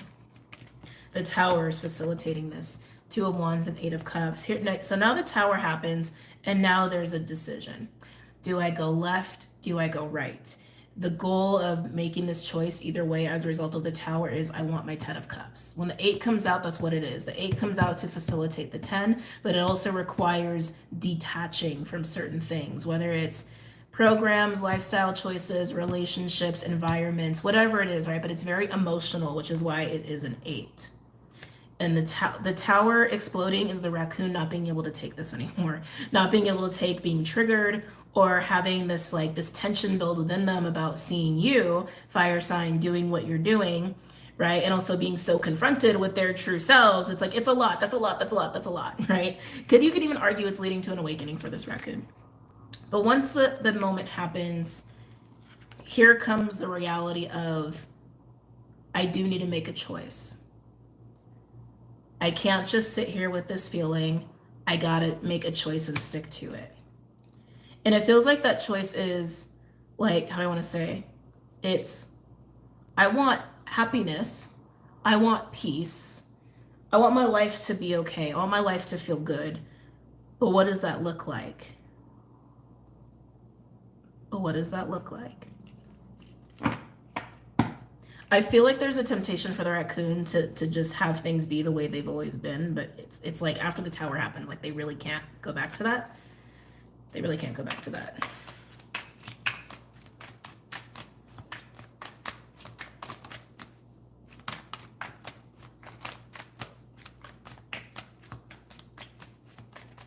Oh. Hold on. Ay, ay, ay. So much cups. We have the 4 of cups with the star and the 6 of cups in reverse. I feel for this raccoon. I feel for this raccoon. Okay. And I almost called you Leos. Maybe there's a little more for Leos, but we have a lot of Leo energy, so it makes sense. So fire signs, you're clearly a catalyst for this raccoon. No matter who this raccoon is to you, and they could literally just be in your environment, and maybe you don't know them very well, but they've been exposed to you enough to where their true selves have been coming to the surface and that they can't run from it anymore. And they have this tower, they have this realization, and the truth is out, and it's just like, I want to go back, but I can't go back. I want to go back to hiding. I want to go back to not being my full self or not seeing these things about myself, and I can't. And then we get this. The star being there is so beautiful because the star is not just healing, it's also enlightenment. It's like divine truth. And when the star comes out, as far as I'm concerned, I look at it as a North Node energy. Like here comes some divine energy to like help you and to show you like the path. To show you just the truth that you needed, but in a way that's very healing and feels like a blessing. It is the wish fulfillment card. This raccoon is sitting in the 4 of cups. The star, after the tower comes in, the star is right in front of them. And granted, like they're not in the greatest of positions, right? With it, having to accept this truth, which is why they're in the 4 of cups, right? They're just sitting there. And it's like their wish fulfillment, their key to the 10 of cups is like right there in front of them. And with the 6 of cups in reverse behind it, there's also massive healing that's happening as a result of embracing the star, embracing that truth, and choosing that truth and choosing the star. 6 of cups in reverse, that is detachment from childhood trauma, family trauma, ancestral patterning, that sort of stuff. The 6 and the 4 imply that there is a 2 of cups, so do the 8 and the 6. Okay? They're gonna need some time to sit there with that. They could definitely be meditating. 4 of Cups can represent that too, meditating, but it can also represent avoidance. And I do feel like this person is a little shooketh, okay? They're a little shooketh in this energy and they might need a little time. So remember what I was saying before, where some of you are just getting in the spider energy, some of you, the raccoon is just getting triggered, and some of you, the conversation's just happening. I feel like a lot of you are at this moment before the conversation happens. Like if you're resonating with this presently, like as I'm recording, which is the 22nd, the raccoon is sitting in contemplation. The raccoon is sitting at the 4 of Cups and the 2 of Wands. Looking at the key to their wish fulfillment, the key to their happiness, and they need to just sit there. They're sitting there. Because it's clearly a hard choice for them. So the conversation hasn't happened yet, is how it feels to me, but you know, take it as it resonates. You're all in different time anyway. Any other messages or insights? The sun is in reverse is the first card to land on the Nightingale with Dragon. And remember, the dragon basically represents the sun because it is solar plexus energy. The conversation is to speak on what hasn't been spoken on before, and also see what hasn't been seen fully before. But there keeps coming up this question of just happiness. Happiness, yeah, happiness. 10 of Cups is the question here for the raccoon. Now remember, you could totally be the raccoon. You could totally be the raccoon, and someone could have just activated you, okay? And again, that relationship doesn't have to be a significant one. It could have been a fleeting moment. It could have been a fleeting couple of months or couple of weeks. Some of you could have been as significant as a family member. But it's like, they really want to emphasize this. The relationship between the fire sign who's in spider energy and then the raccoon, or if it's vice versa, that connection is not what matters more than what's happening with this raccoon. Make sense? Okay. Anything else for my fire signs? Aries, Leo, Sag. And clearly we've got some raccoons here. Otherwise, they wouldn't have me focus on it so much. Tell me more about the Nightingale, the Dragon. Yeah, wow. The Chariot, Cancer. When did I talk about this? Was this with the new moon? I feel like this was with the new moon, Gemini. We had a lot of we did. Now I remember Ursa Major. So we had a couple of stars that were really active under the Ursa Major constellation in the new moon Gemini. I talked about it on Patreon. It's on Vimeo. Go ahead and take a look. Both of those stars were related to the Chariot card, to this understanding movement, having the eyes and the physical vitality and capability and motivation to actually progress towards a path in Mars energy. So clearly we have some of the energy leaking into now, with the Chariot card being here. And the Chariot, I think, came out in the last reading too, but I could be mistaken. Anyway, blah, blah, blah, right? The Chariot is commitment to a path. It's commitment to a path, but it's a commitment to a path of happiness. This is what's part of the conversation here. And again, even if the raccoon doesn't speak to the spider directly, the spider is going to find out about this one way or another. The truth is just being exposed. Am I taking these? No. Okay.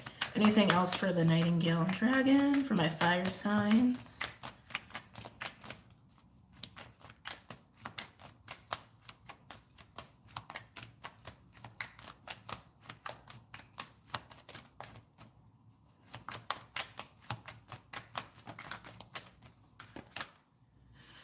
Oh, there's the Two of Cups. It actually landed on top of all the raccoon cards. It landed on top of this, the Two of Cups in reverse. So the raccoon might be coming to the realization too about family relationships or romantic relationships or friendships. So we're just going to say relationships. This is a general reading. Certain relationships that are not part of them living authentically, that maybe shouldn't be part of their path. They clearly need to sit on that, so they're going to sit on that.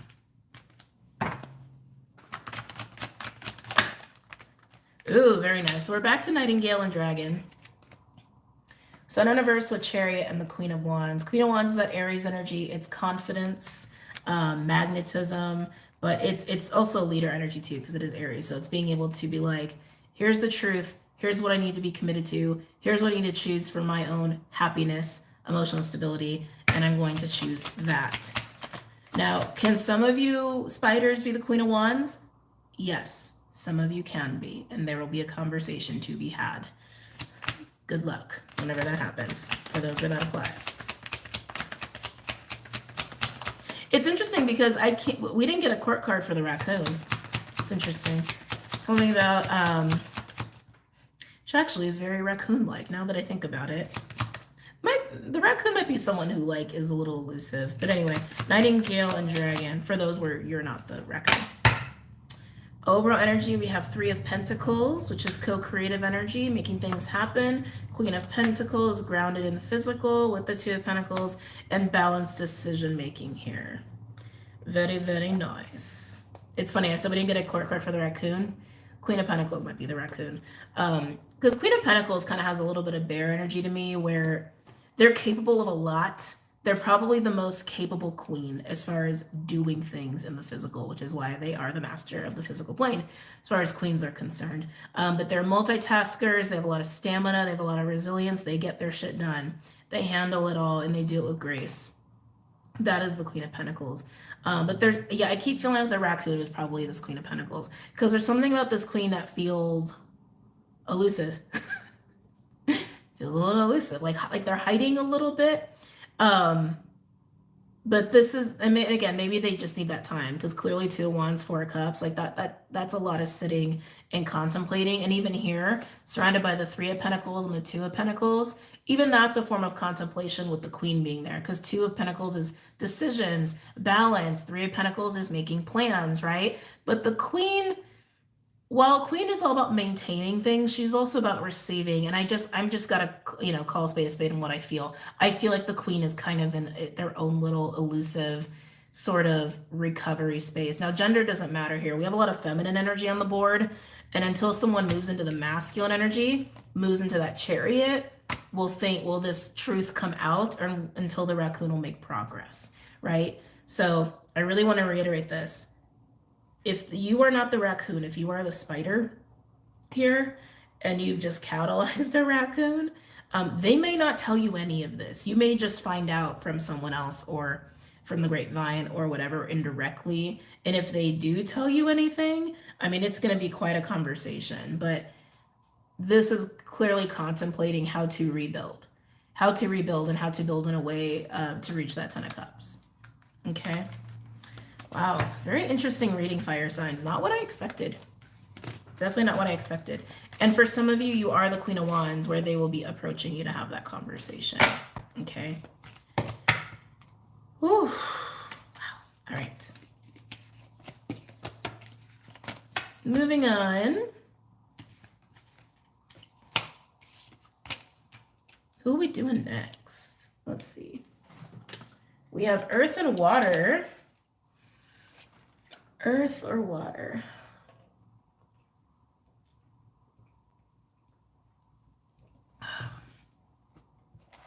I feel like neither of you want to go. My Earth and Water signs might be hermiting a lot.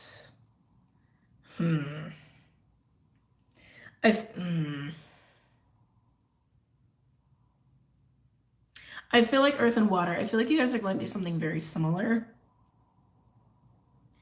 but maybe on different spectrums, end of the spectrums here.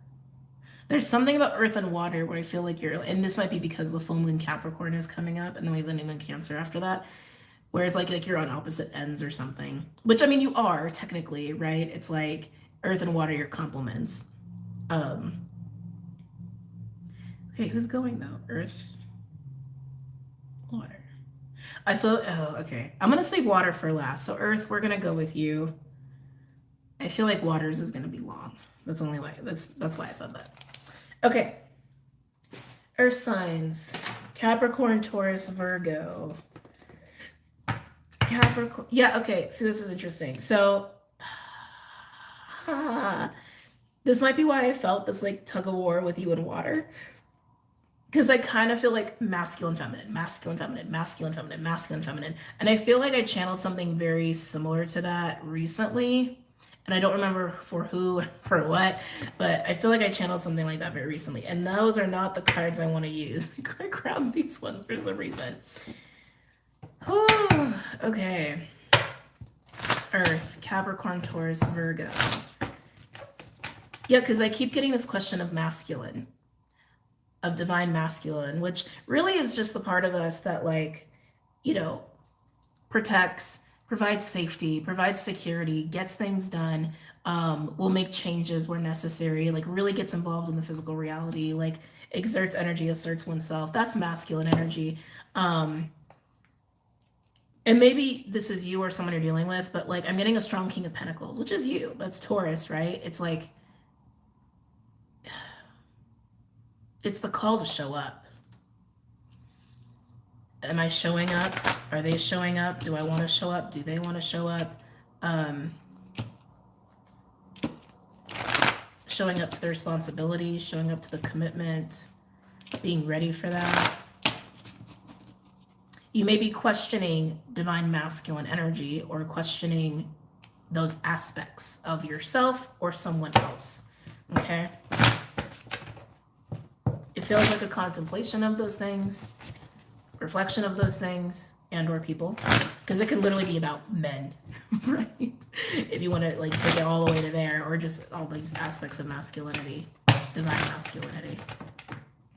Any messages or insights?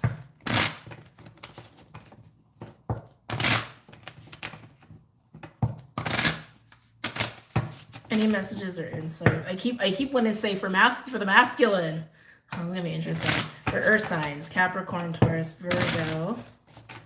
Capricorn, Taurus, Virgo. Any messages or these are shuffling really weird. Any messages or insights for my earth signs? Capricorn, Taurus, Virgo. There's like such a stubbornness and stickiness. Okay.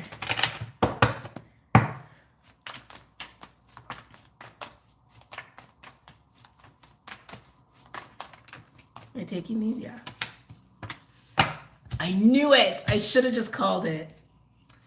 For anybody who remembers, because we were getting this card for a number of months. The card that represents the divine masculine principle in this deck, that represents King of Pentacles to me and Taurus to me, the Elk. It's exactly what I was feeling with you. And there it is. Your very first card. Like I said, divine masculine principle in this deck, Taurus energy, King of Pentacles energy. The Elk is that energy that shows the fuck up, that is reliable under all circumstances. Everyone can look up to the Elk, can be provided by the Elk. The Elk is just the ride or die. It's the perfect partner card. It's the perfect father card, parent card, etc. It's the kind of authority figure you want to have over the Emperor, because the Elk has more emotional intelligence and consideration behind things. The Elk. And then we have Gazelle, 3 of Wands, which is a little bit of a waiting energy. And like I said, there's this questioning and contemplating on the masculine energy, on Elk energy. And again, I can't emphasize this enough. When I say masculine, I'm speaking to the aspects where we show the fuck up, we're responsible, we're accountable, we're the ones people depend on, which means we can depend on ourselves. It's the part of ourselves that can provide security, stability, integrity, all those things. Can it also equate to men? Yes. Can it equate to someone that you view as divine masculine? Sure. But even when we're going into that, it is always a reflection of self when you're getting into that sort of realm. Coming back, Elk and Gazelle. There's this looking upon the Elk. There's a questioning of the Elk. Is the Elk really ready? Is the Elk really real? Am I ready to be an Elk, or is the Elk ready?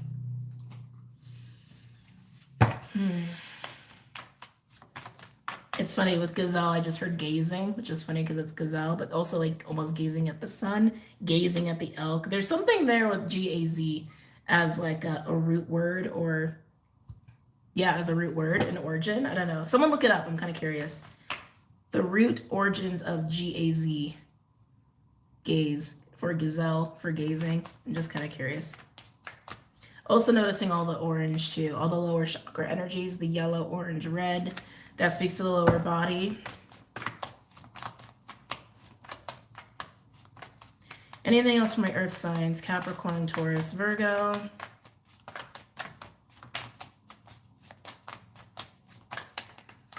Oh, is this why we're questioning the Elk? Shark, the perception of danger. Perception of threat is what this card is, whether it's real or not. It's this feeling of something is lurking, something is looming. Are the walls closing in? Are they or aren't they? Are they or aren't they? Are they or aren't they? So something's not very secure in your world or in the situation or signs, which again is why I think there's a questioning of the Elk. There's a perceived threat. Like it doesn't feel safe, it doesn't feel secure, or you don't feel safe or secure to be the Elk. You feel the way about yourself as an Elk, or as there's a lack of emotional security and safety. I think water and earth signs, I think you guys are going to have readings that really coincide with each other. The video with the water sign.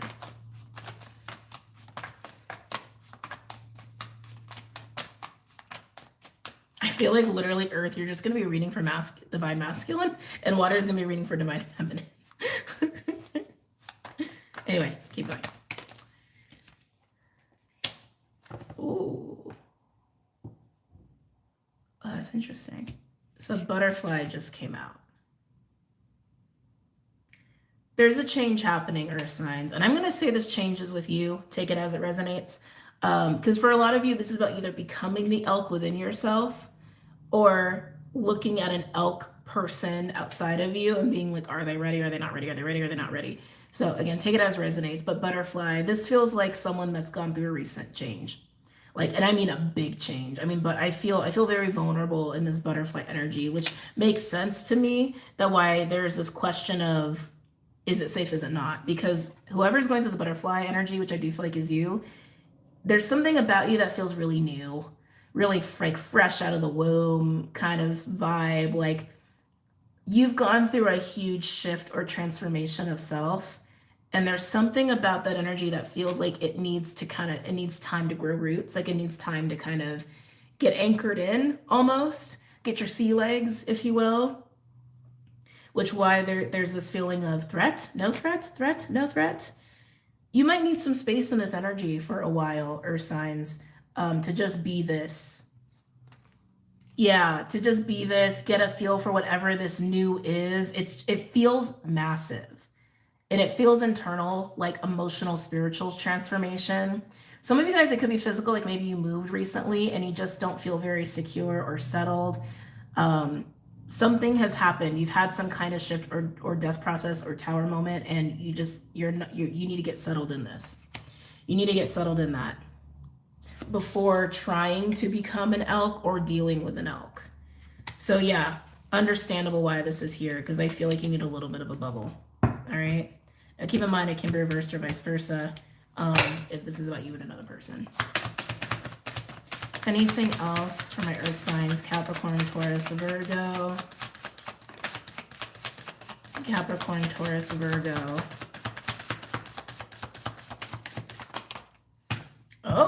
Oh, it's getting a little juicy.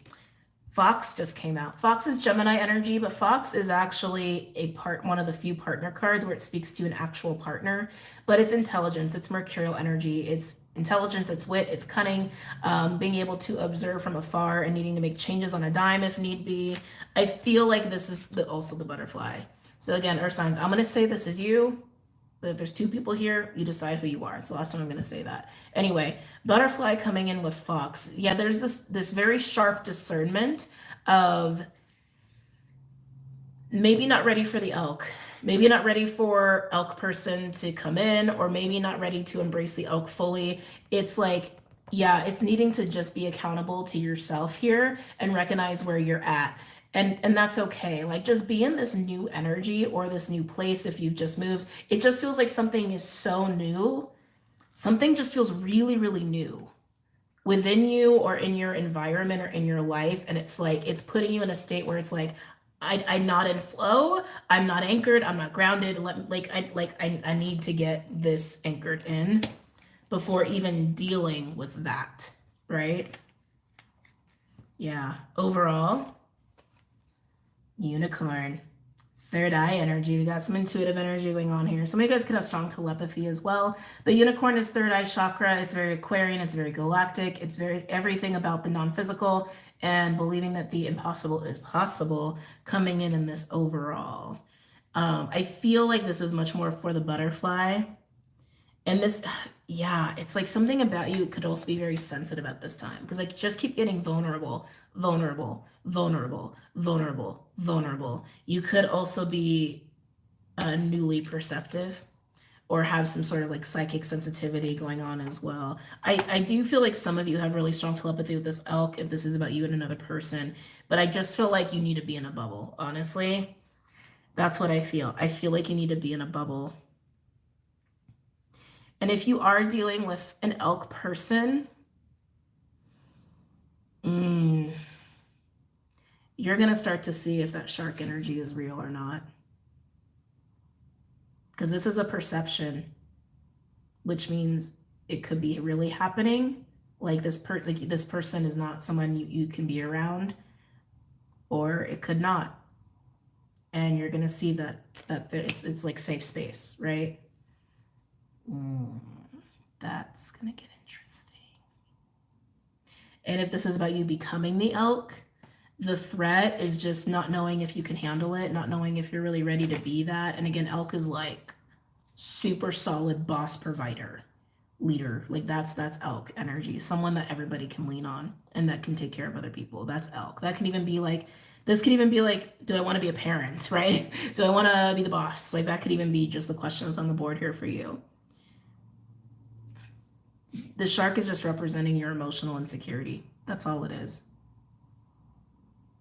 About your own capability or the safety of another person. Emotional safety. Okay? But I do feel like you need to be in a bubble. So be in a bubble. Be in a bubble. Doesn't hurt. Take your time. Let's pull some cards for you, Earth signs. I just got a flood of water. Totally something going on with you in water.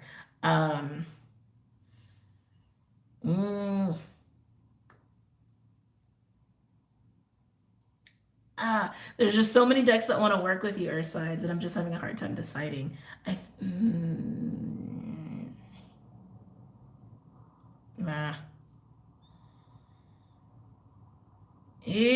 Okay. Sorry. I'm gonna stop spazzing out in a second. I'm so tempted to use Midnight Magic with you, but you know what? We're gonna go with the Unicorn deck with you.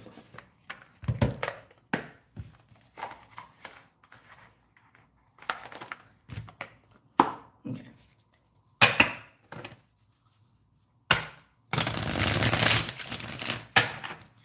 Capricorn, Taurus, Virgo.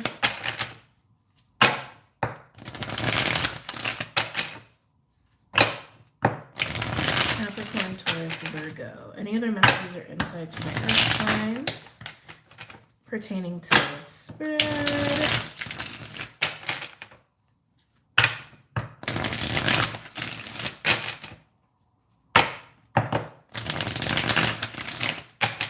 One more. Oh, whoa! It almost exploded in my hands. Okay, there we go.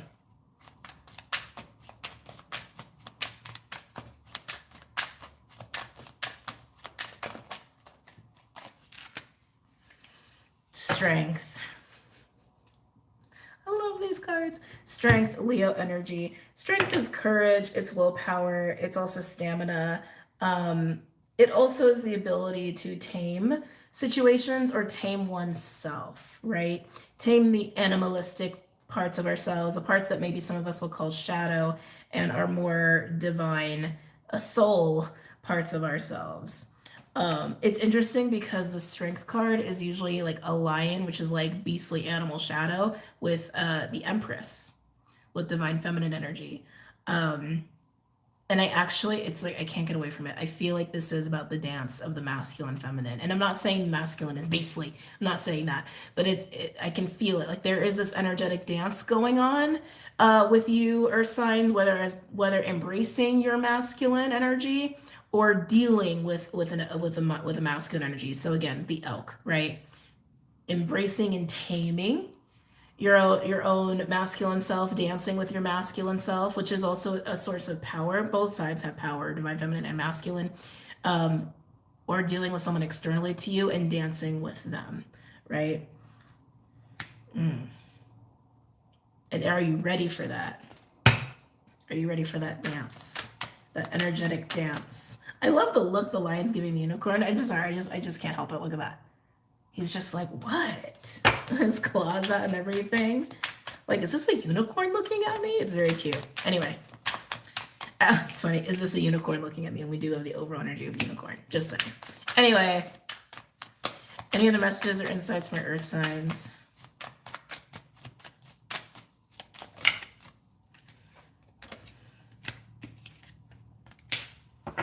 Oh, and then here we have on Butterfly and Fox, which I feel like is you guys. We have Page of Pentacles in reverse and the Knight of Pentacles. It's this question of trust. It's exactly what I was getting. Is the shark there or is it not? Can I, can't I? Can I, can't I? Can I, can't I? It's question of trust and capability. Of self, of embracing your own divine masculine self or dealing with a divine masculine in your reality. Am I capable? Are they capable? Can I trust myself? Can I trust them? Again, I really want to say just stay in your bubble until you've really settled in, okay, into this, whatever big change you've gone through recently. Like, get that settled, get used to it, find your flow, find your groove. And then and then take the time to embrace your own masculine energy within or without. Now, I do want to say, if you are dealing with somebody external to you, they're being very patient. I feel like they're being very, very patient.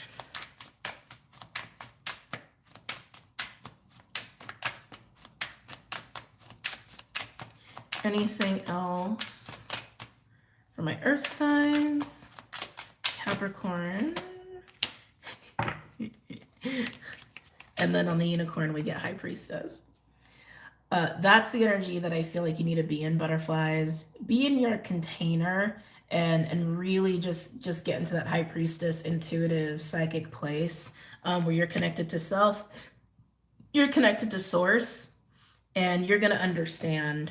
You're going to understand this shark energy, whether it's real or not, whether there is a timing to this or not. I do feel like there's a timing to this, whether you're embracing your own masculine, your own elk, or a person.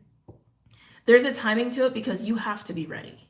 I mean, it's just clear cut. You have to be ready. And clearly this is you not being ready because you're not either trusting yourself or believing in yourself, or the other person if you're dealing with another person. And even if you are dealing with another person, it could be both.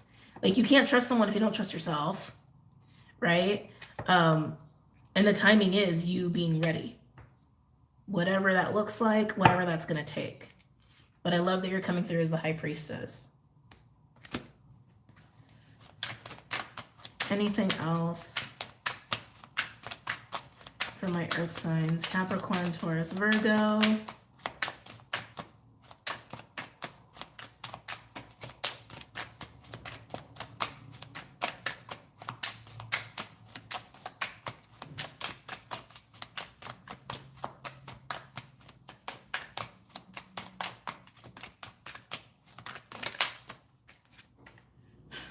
Wow. And then butterflies, you just got more cards. So on top of this, am I capable? Do I trust myself? Are they capable? Do I trust them? Look, Six of Cups. Six of Cups is soul energy, is what I like to say. It's actually scorpionic. But Six of Cups speaks to the past lives. It speaks to karma, karmic experiences. The fact that the Six of Cups is here tells me that if you are dealing with somebody, there is a major soul connection here. But more than that, whatever change you've gone through recently, it has a direct tie to karmic experiences that you've had, and even I want to say stuff that comes from childhood as well. You, like, something has changed big time for you recently, earth signs, or if you're in the middle of it, it's in the middle of changing. Yeah, you probably have had a lot of past experiences that taught you that either you can't trust yourself, or that you're not capable, and giving you that false programming that you're not capable, or made you think that about other people. Let's see what else. Wow. Anything else for my earth? Anything else for my earth signs? Capricorn, Taurus, Virgo.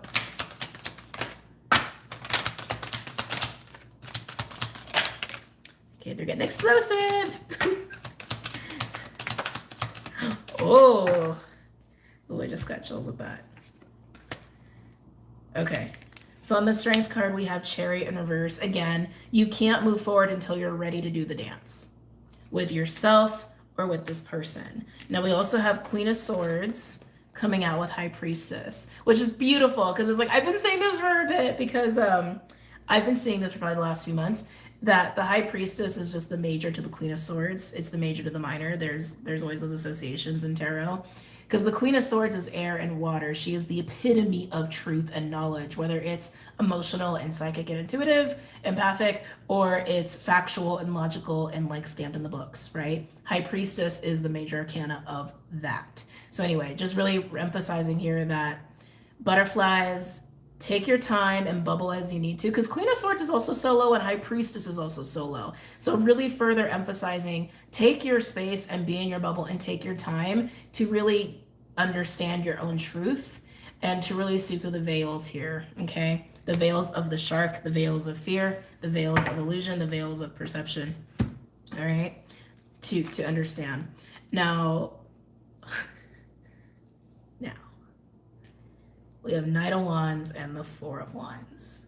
This is a strong desire for stability, for collaboration, for relationships. Now, Four of Wands is often seen as a portal, and you can see these two unicorns coming together, which I think is really cool. Honestly, this feels like a strong desire and passion for unification, for union of the self and the stability that's born of that, and all things that are born of being unified with yourself, but also for partnership. Also for partnership, and it landed right on the shark. Can I? Can't I? Can they? Can't? Can they? Can't they? Are they ready? Are they capable? Am I ready? Am I capable? Now, again, I really want to emphasize this very strongly. This is way more about the self before anyone else. Okay? Because Four of Wands is not just about relationships, but it's also about getting together in collaborative foundations where you're deciding to build something with other people and stand on that, which is why it's about relationships and marriages and things of that nature. But it's also about businesses, right? It's also about social circles and things like that. And being the elk, if you're trying to become an elk, that means you're trying to be a person that people can follow, that people can depend on, that people can look up to. Even an example, some of you, it's also about moving into like elder territory, teacher territory. It's a big deal to move into this because it comes with a lot of responsibility and accountability and maturation, or maturity, sorry. Which means that you got to be really well acquainted with yourself and the dance of yourself between you and you. But yeah, this can clearly imply partnership as well. Which, there's the desire for it, but you got to get ready first. Which means you got to work on this. You got to work on believing in yourself, trusting yourself, and or other people. Because there's definitely some past stuff that you are transforming from, or transforming, and you got a bubble to do it too. You got a bubble to get ready so you can really discern here. All right. Now, overall, we have the Death card. If we needed any more confirmation that you have gone through a recent change, underneath that, we do have Three of Wands in reverse. Holy crap. The Tower. I knew it was big. The World in reverse. Jesus. And Judgment in reverse. You got some pretty heavy hitting majors here. Death, Tower, World, Judgment. So many of those speak of karma, serious endings and changes. So actually, all of them speak to massive changes and cycles. Like massive. I'm not talking about like, I'm going to work out again. Like, I'm not talking about that. I'm talking like, I'm not going to be this person anymore. I'm not going to keep living that karmic pattern anymore. That's what the butterfly has been going through. That is huge. I knew it was huge, but like, God, for the cards to come out like that. First of all, starting with Death and the Three of Wands in reverse. That's your starting, but before we get there. Tower, the World in reverse, and Judgment in reverse. This feels like a massive ass wake-up call. Like, and I mean massive. I knew the Tower was behind the butterfly. It's to your benefit though. The Tower with the World in reverse and Judgment in reverse, it's like a huge wake-up call and showing you like what you keep repeating and what you need to stop repeating. Like now, like yesterday, like 2 years ago. Like let's shake up Earth sign to get them to really see and really understand what they cannot be doing anymore, or what they really shouldn't be doing anymore, what they should have learned a while ago. Now, sometimes shakeups like that happen for light workers more so than other people.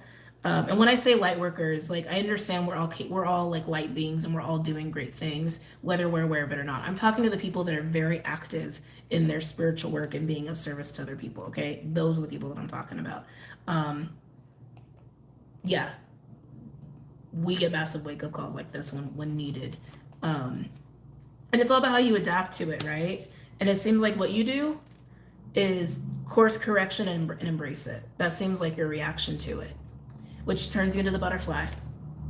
So, Earth signs, to summarize this, you're going to have a massive wake-up call in some way, shape, or form. And that wake-up call is going to get you to bubble and embrace the transformation and get you to face yourself as far as your own masculine energy, your own elk energy. Do I trust myself? Do I know myself? Am I capable? Am I not capable? And if you are dealing with another person, it's going to get you to see the reality of who they are and also what you want in relation to them, and if they are trustworthy and if they're not trustworthy. Now, the truth is going to be up to your own discernment and what's going on in your situation here as the High Priestess and the Queen of Swords. But it's very clear to me with the Shark energy, with Knight of Wands and the Four of Wands, that, how do I want to say this?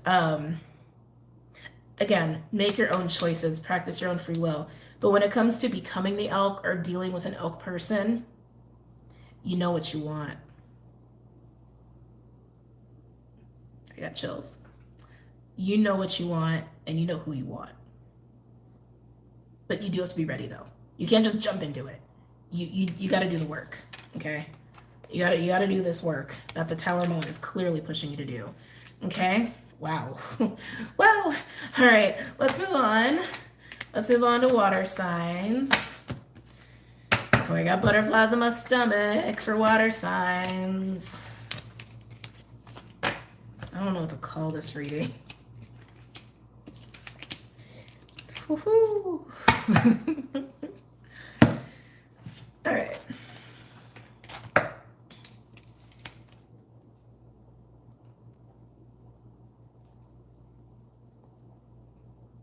Sorry, just making notes about the other timestamps. Okay, water signs.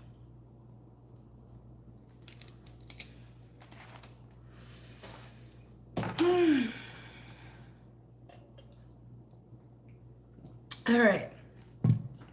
Cancer, Pisces, Scorpio. I'm going to tell you right now, water signs, you're going to want to watch the Earth sign reading. I think everyone should watch the Earth sign reading. I kept getting this dance between water and Earth, and as I got closer to pulling cards for Earth, I kept getting this like masculine energy, and boom, the first card was basically divine masculine. So water, I'm half expecting you to be divine feminine, but we'll see. We'll see what comes out. If you guys get the deer as the first card, it's just like, anyway. Water signs, Cancer, Pisces, Scorpio. Cancer, Pisces, Scorpio. Oh, I need more water. Hold on, water, I need more water. Okay. Cancer, Pisces, Scorpio.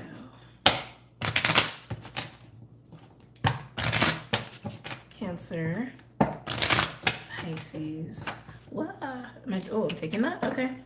So deer is not your first card, but we have earthworm, which means you're not feeling very comfortable. When earthworm comes out, we are at the start of something very new. A new relationship, a new job, a new home, a new environment, a new sense of self, a new hobby, a new lifestyle, a new something, but it's uncomfortable. It's uncomfortable because we're very, very green at it, or it's just so foreign to us, okay? All right, water signs. Hold on, let me stop for a minute. I just heard Virgo really strong. Could be dealing with a Virgo, not necessarily. Get out on your chart, not necessarily. Cancer, Pisces, Scorpio, Cancer, Pisces, Scorpio. Because you guys were like super there, and suddenly it was like you ran away. Are you running from this?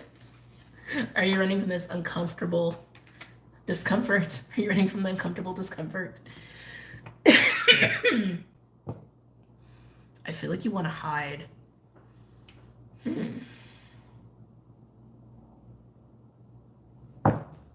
Getting strong Queen of Cups energy with you too. But yeah, I feel like you want to hide. I just saw the cheetah. You want to like run in the opposite direction.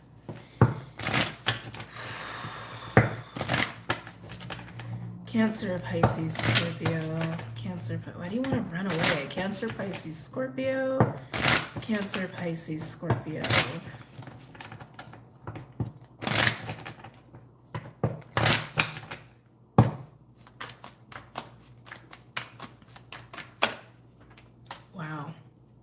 So dragon just came out. That actually has been one of the cards of the week. We didn't get it for earth signs, so we're getting it for you. We got it for fire. We got it for air.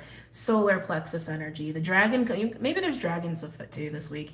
I actually should have checked Draco. But anyway, when dragon comes out, we're seeing through veils of ego and illusion. We're seeing unbridled truth here. And we're also in our solar, which means we're confident and in our power. We're also very in tune with our instincts. This is why you want to hide. Whatever this new is, it can be so many different things, but whatever it is, it's making you very uncomfortable because you're very exposed. You're exposed in this. You can't hide in this situation, relationship, hobby, circumstance, whatever it is. It's like you can't hide. And again, it could be vice versa. You could be making someone feel this way. But that's why you want to run, because you can't hide. And it could be because someone's just seeing you and you're like, holy shit.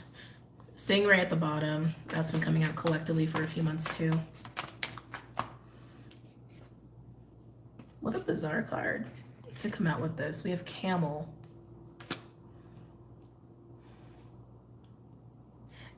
Why does that not feel real to me? Okay, water signs. This is very real, which is why it's making you very uncomfortable.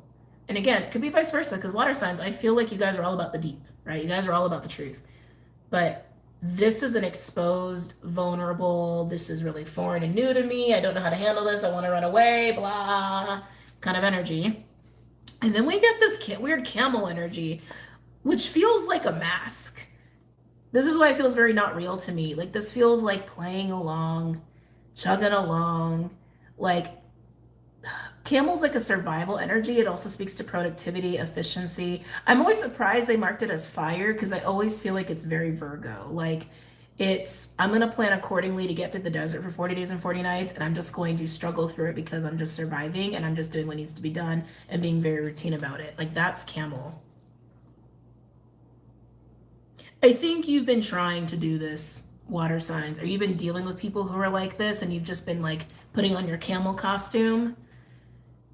It's not you. That is not you. That is not who you are. But whatever's going on here, oh, it is shining you everywhere. Meaning you're being seen for who you are, or you're being exposed for who you really are. Or someone recognizes you for who you are. And it's like, yeah, they see through the camel costume, or people are seeing through the camel. You can't be the camel anymore. Sorry, water signs. You can't be the camel anymore.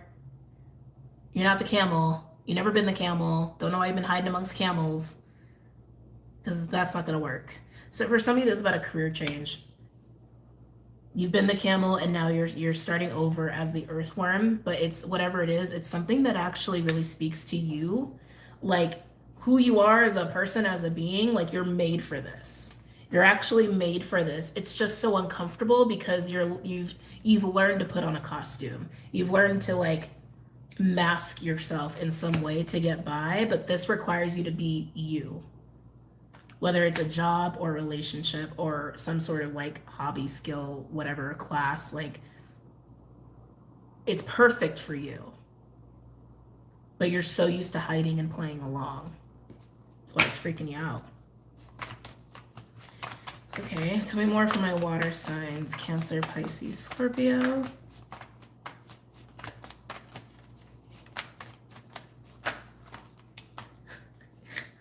Okay, the stingray keeps jumping out at me. We'll see if the stingray comes out. But like, then the moth came out and I saw this like mirroring effect with the moth and the stingray. My neighbor just checked me out, was like, what is she doing? Anyway, sorry. Moth is magnetism. Moth is literally being drawn to the flame, and it's irresistible, and I can't stop looking at the light. I can't stop looking at the flame. You are so sucked in. Yeah, there's no running from this, water signs. This is so weird. It's almost like you're getting sucked into a vortex. Not trying to scare you, but yeah, it's like you're getting sucked into a vortex, which is just coming through as like an opportunity or relationship or environment, whatever it is. And it's so perfect for you, which is why you're so drawn to it, or, you know, drawn to it or them or whatever this is. but you're also so terrified at the same time, but you can't help but be sucked in. It's like inevitable. Yeah, it feels inevitable, and you're just like, whoa, wait, how, what? I need to run. Oh my God, I can't. I'm sucked in. I can't get away. I can't get away. Yeah, it's like you've been playing camel and then you see whatever this is, or you're invited in, or you just kind of stumble upon it and you're just like sucked in. Not can't run. Can't run. You're sucked in and you're in, and it's perfect for you anyway. So fascinating. And if this is about a relationship, it can be vice versa, or maybe you're sucking somebody in and they're just like, oh my God. Anyway, it's kind of cute actually if it's a relationship. Anything else for my water signs? Cancer, Pisces, Scorpio.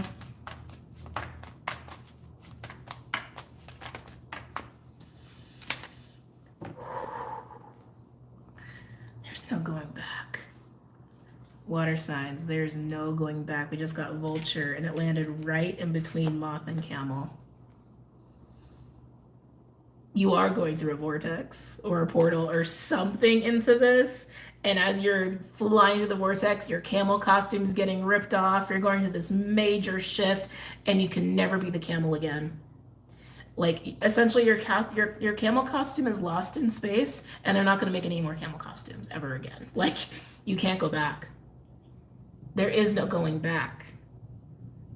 You're sucked in and you're changed forever.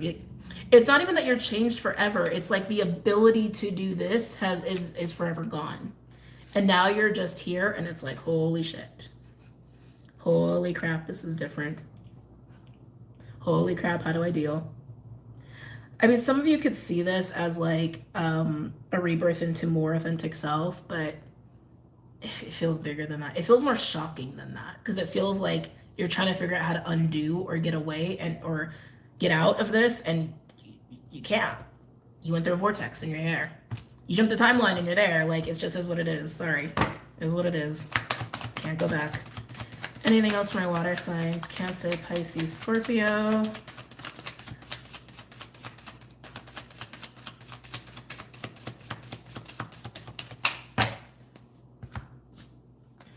Interesting. Then we get Crocodile. Take your time in this. Because it's like, whatever this is happens so fast. It happens really fast, which means maybe that's part of the shock factor of like, how did I find myself here? What the hell? How did this happen? Waking up and your whole life is different, right? Crocodile coming out is telling me, take your time. Get settled in this. Feel this out.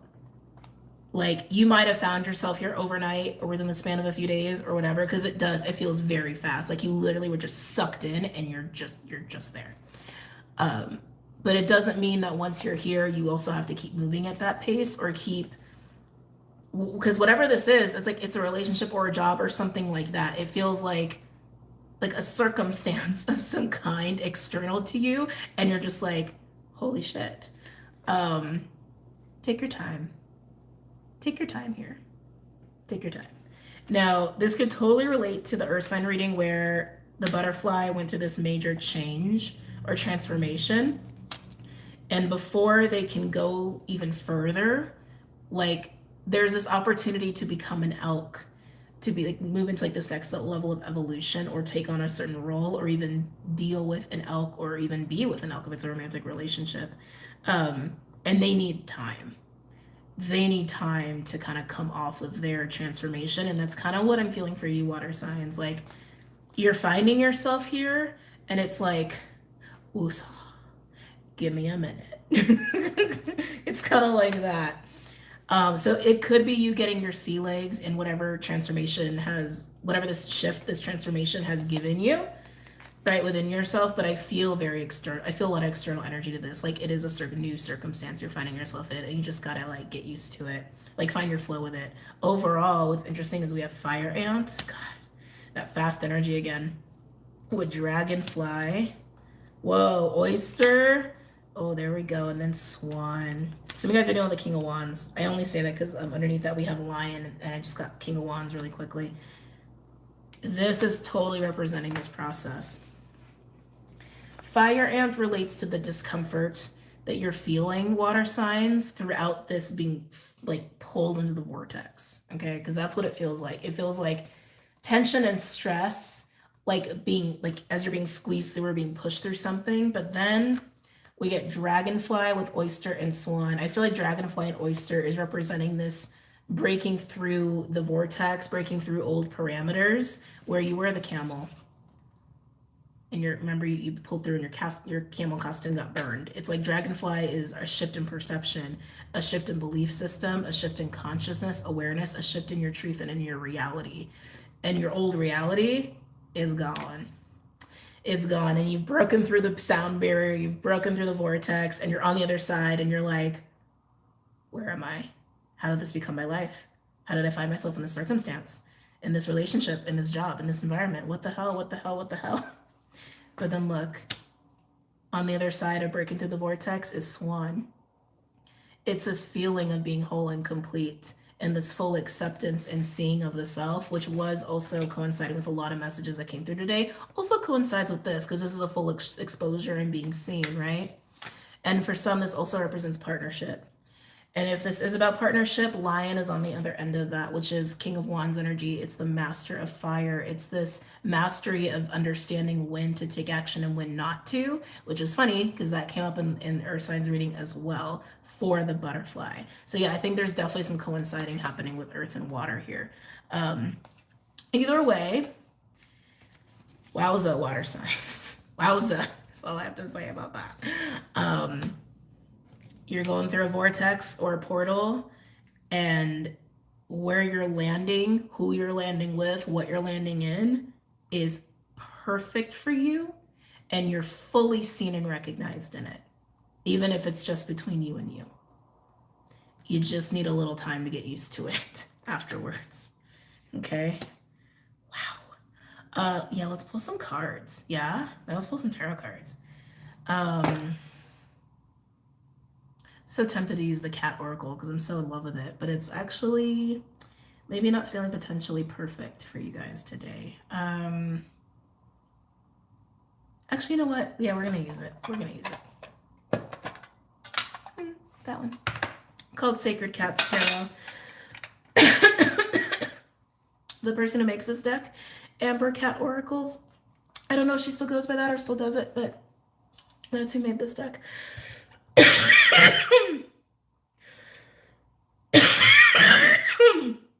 Whoa.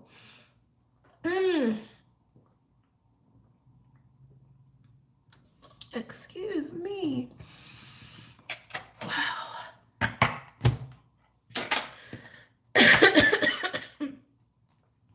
Water signs, what the hell? We were doing so good.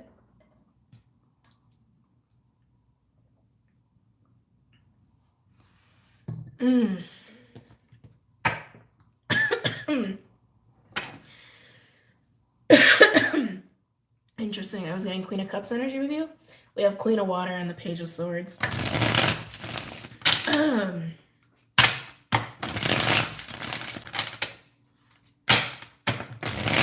Any messages or insights for my water signs? Cancer, Pisces, Scorpio. Cancer, Pisces, Scorpio.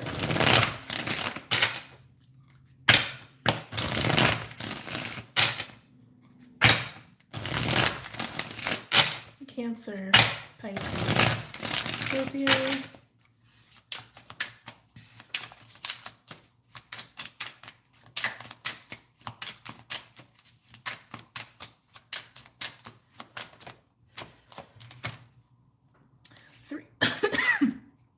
Oh, excuse me. Three of Air in reverse, landing on Moth and Vulture. So there's healing happening as you're getting pulled through the vortex here, even if it is uncomfortable. But the fact that you have the Three of Air in reverse here speaks to not just healing, but also how perfect where your landing is, excuse me, for you. Yeah, it's like I can't get away from this. It's like as you're being pulled through this vortex or portal, it's like the camel costume's coming off. It's like these old parts of you are coming off that are not you, right? Or not part of you, not part of your natural being. It's almost like you're getting thrown into some like cleansing, fiery, watery vortex. And as you shoot through the other side, you're like, whoa, what just happened? Oh, You see me? Oh, I see me. Whoa. This is a lot. Let me take a minute. Like, it's like that. It's crazy. I can't get away from how fast this feels. Like, I'm shocked that we just start playing tarot, but we might get the Eight of Wands. Ace of Cups. Landing on Earthworm and Dragon. Also touching the Moth energy, so part of the Vortex energy. Again, water signs. This is perfectly aligned to you. And here you have the Ace of Cups coming out on the energy where you are really, you're fully seen, you're fully recognized, and it's a little uncomfortable because it's foreign, because you haven't experienced it like that before, like where people fully see and recognize you, or you fully see and recognize yourself. And it's like you're being set up on a path of emotional and spiritual fulfillment, really. Anything else for my water signs? Cancer, Pisces, Scorpio.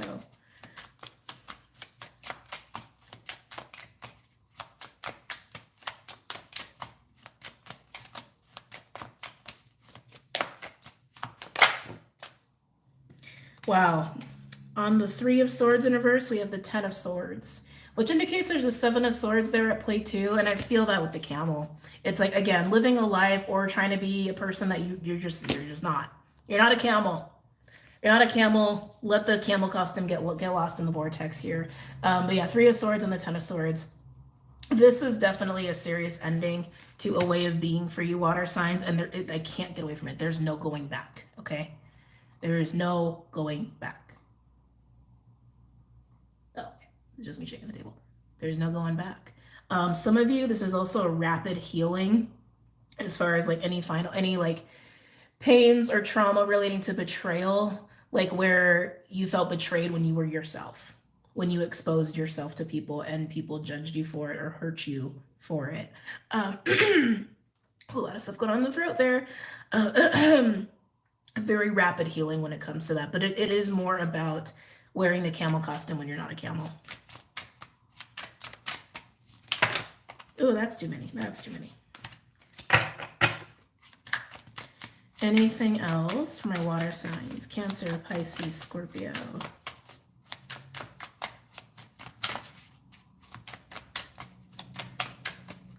Cancer, Pisces, Scorpio. A lot of air energy that you're unleashing, releasing, but unleashing probably came out for a reason. All the Lilith Leo energy also speaks to unleashing the wild within, right?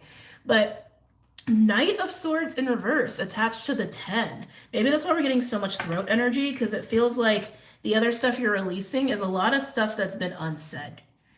A lot of drama that has been wrapped up in manipulation and betrayal and backstabbing. And again, where your authentic self was rejected or even flat out hurt. Like people intentionally hurt you for being your authentic self.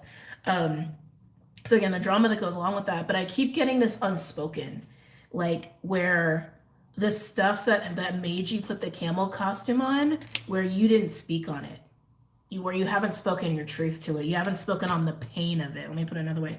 You haven't spoken on the pain of it. All of that is getting like stripped away in this rapid healing vortex that spits you out at the Ace of Cups. Anything else for my water signs? Oh, geez, more in the vortex, huh? Wow, Page of Fire in reverse. So interesting. This actually came out earlier and I thought it was the Page of Swords, but it's the Page of Fire that was coming out with the Queen of Cups when I cut the deck. But here it's in reverse. The Page of Wands in reverse, I feel like it's discouragement, to be honest. Sometimes the Page of Wands in reverse can be like sassiness, being obnoxious, right? Like sarcastic. But I feel like this is like unexpressed play. It feels very childlike, where it's almost just like the root of fire, the root of passion, which is just like, I just want to play.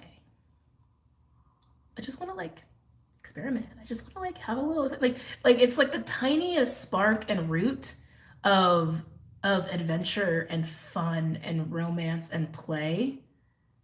Oh, now I'm getting a little sad, water signs. Again, this is part of this rapid healing vortex that you're being like dragged through, like it just, yeah, it feels like you're getting sucked in and you can't go back, you can't turn back. I feel like I'm getting into your inner child here.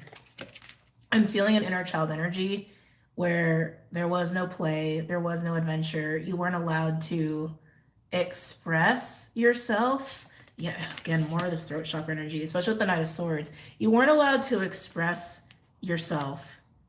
You were, yeah, you weren't allowed to express yourself, which means you weren't allowed to play. You weren't allowed to be probably silly. You weren't allowed to probably explore. I'm getting like a really like a huge lack, like almost like imprisoned, almost like a lack of exploration.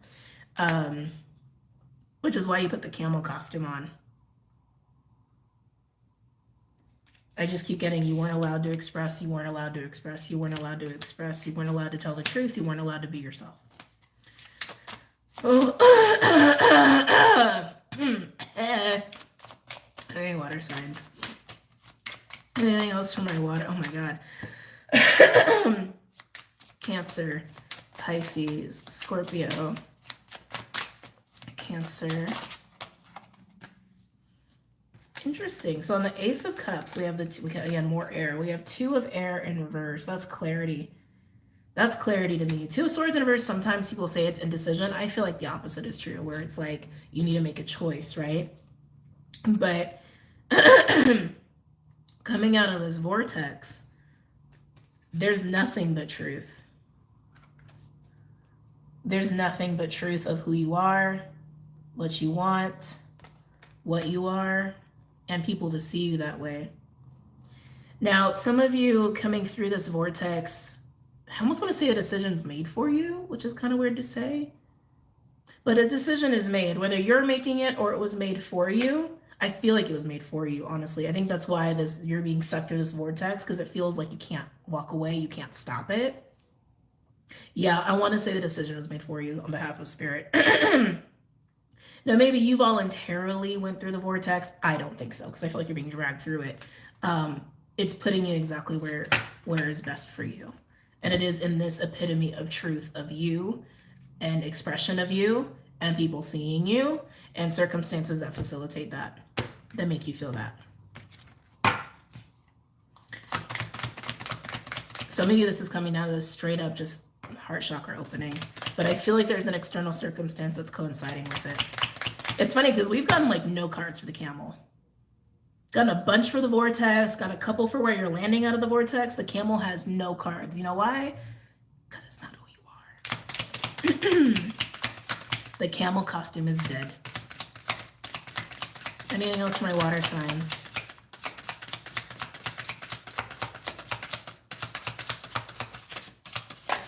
For some of you, the camel represented an image of having everything together and having everything figured out. Just not true.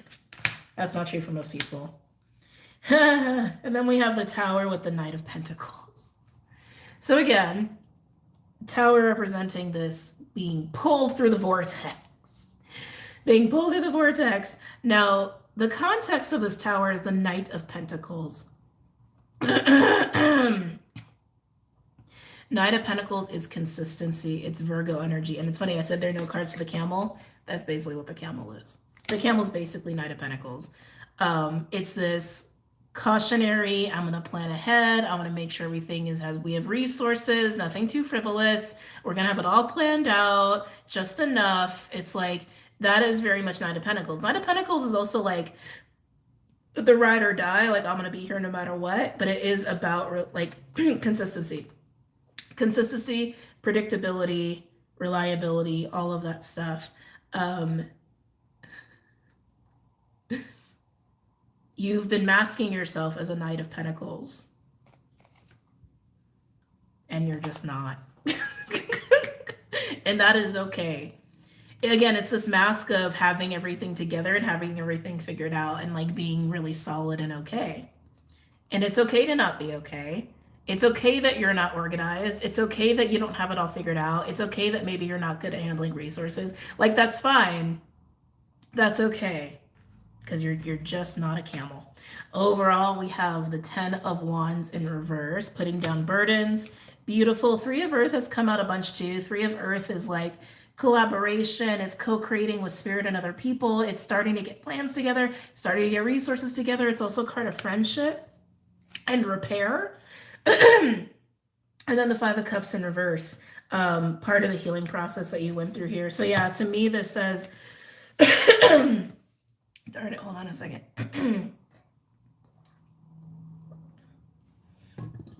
Oh, excuse me. So to me, this is just epitomizing what you're going through as you're sucked in the vortex of healing.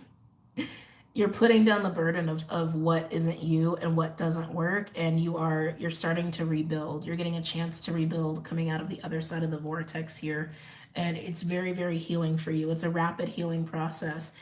Some of you, this is about starting over when it comes to either friendships or relationships or potentially even work. It all depends on what's going on in your life here, but it's very necessary, and wherever you're landing, especially in the physical, is perfect for where you're at. Okay, it's perfect for who you are coming out of this vortex. It's perfect, especially if it's putting you in a new environment, a new relationship, or a new job. They're going to be perfect for you. Okay, wow. Alrighty. Well, that is it. What a week. What a week for everybody, especially my earth and water signs. Holy crap. What a freaking week. I love you guys. Take care. Don't forget to check out the website and social media and all that stuff. And I will see you guys later, okay? Take care.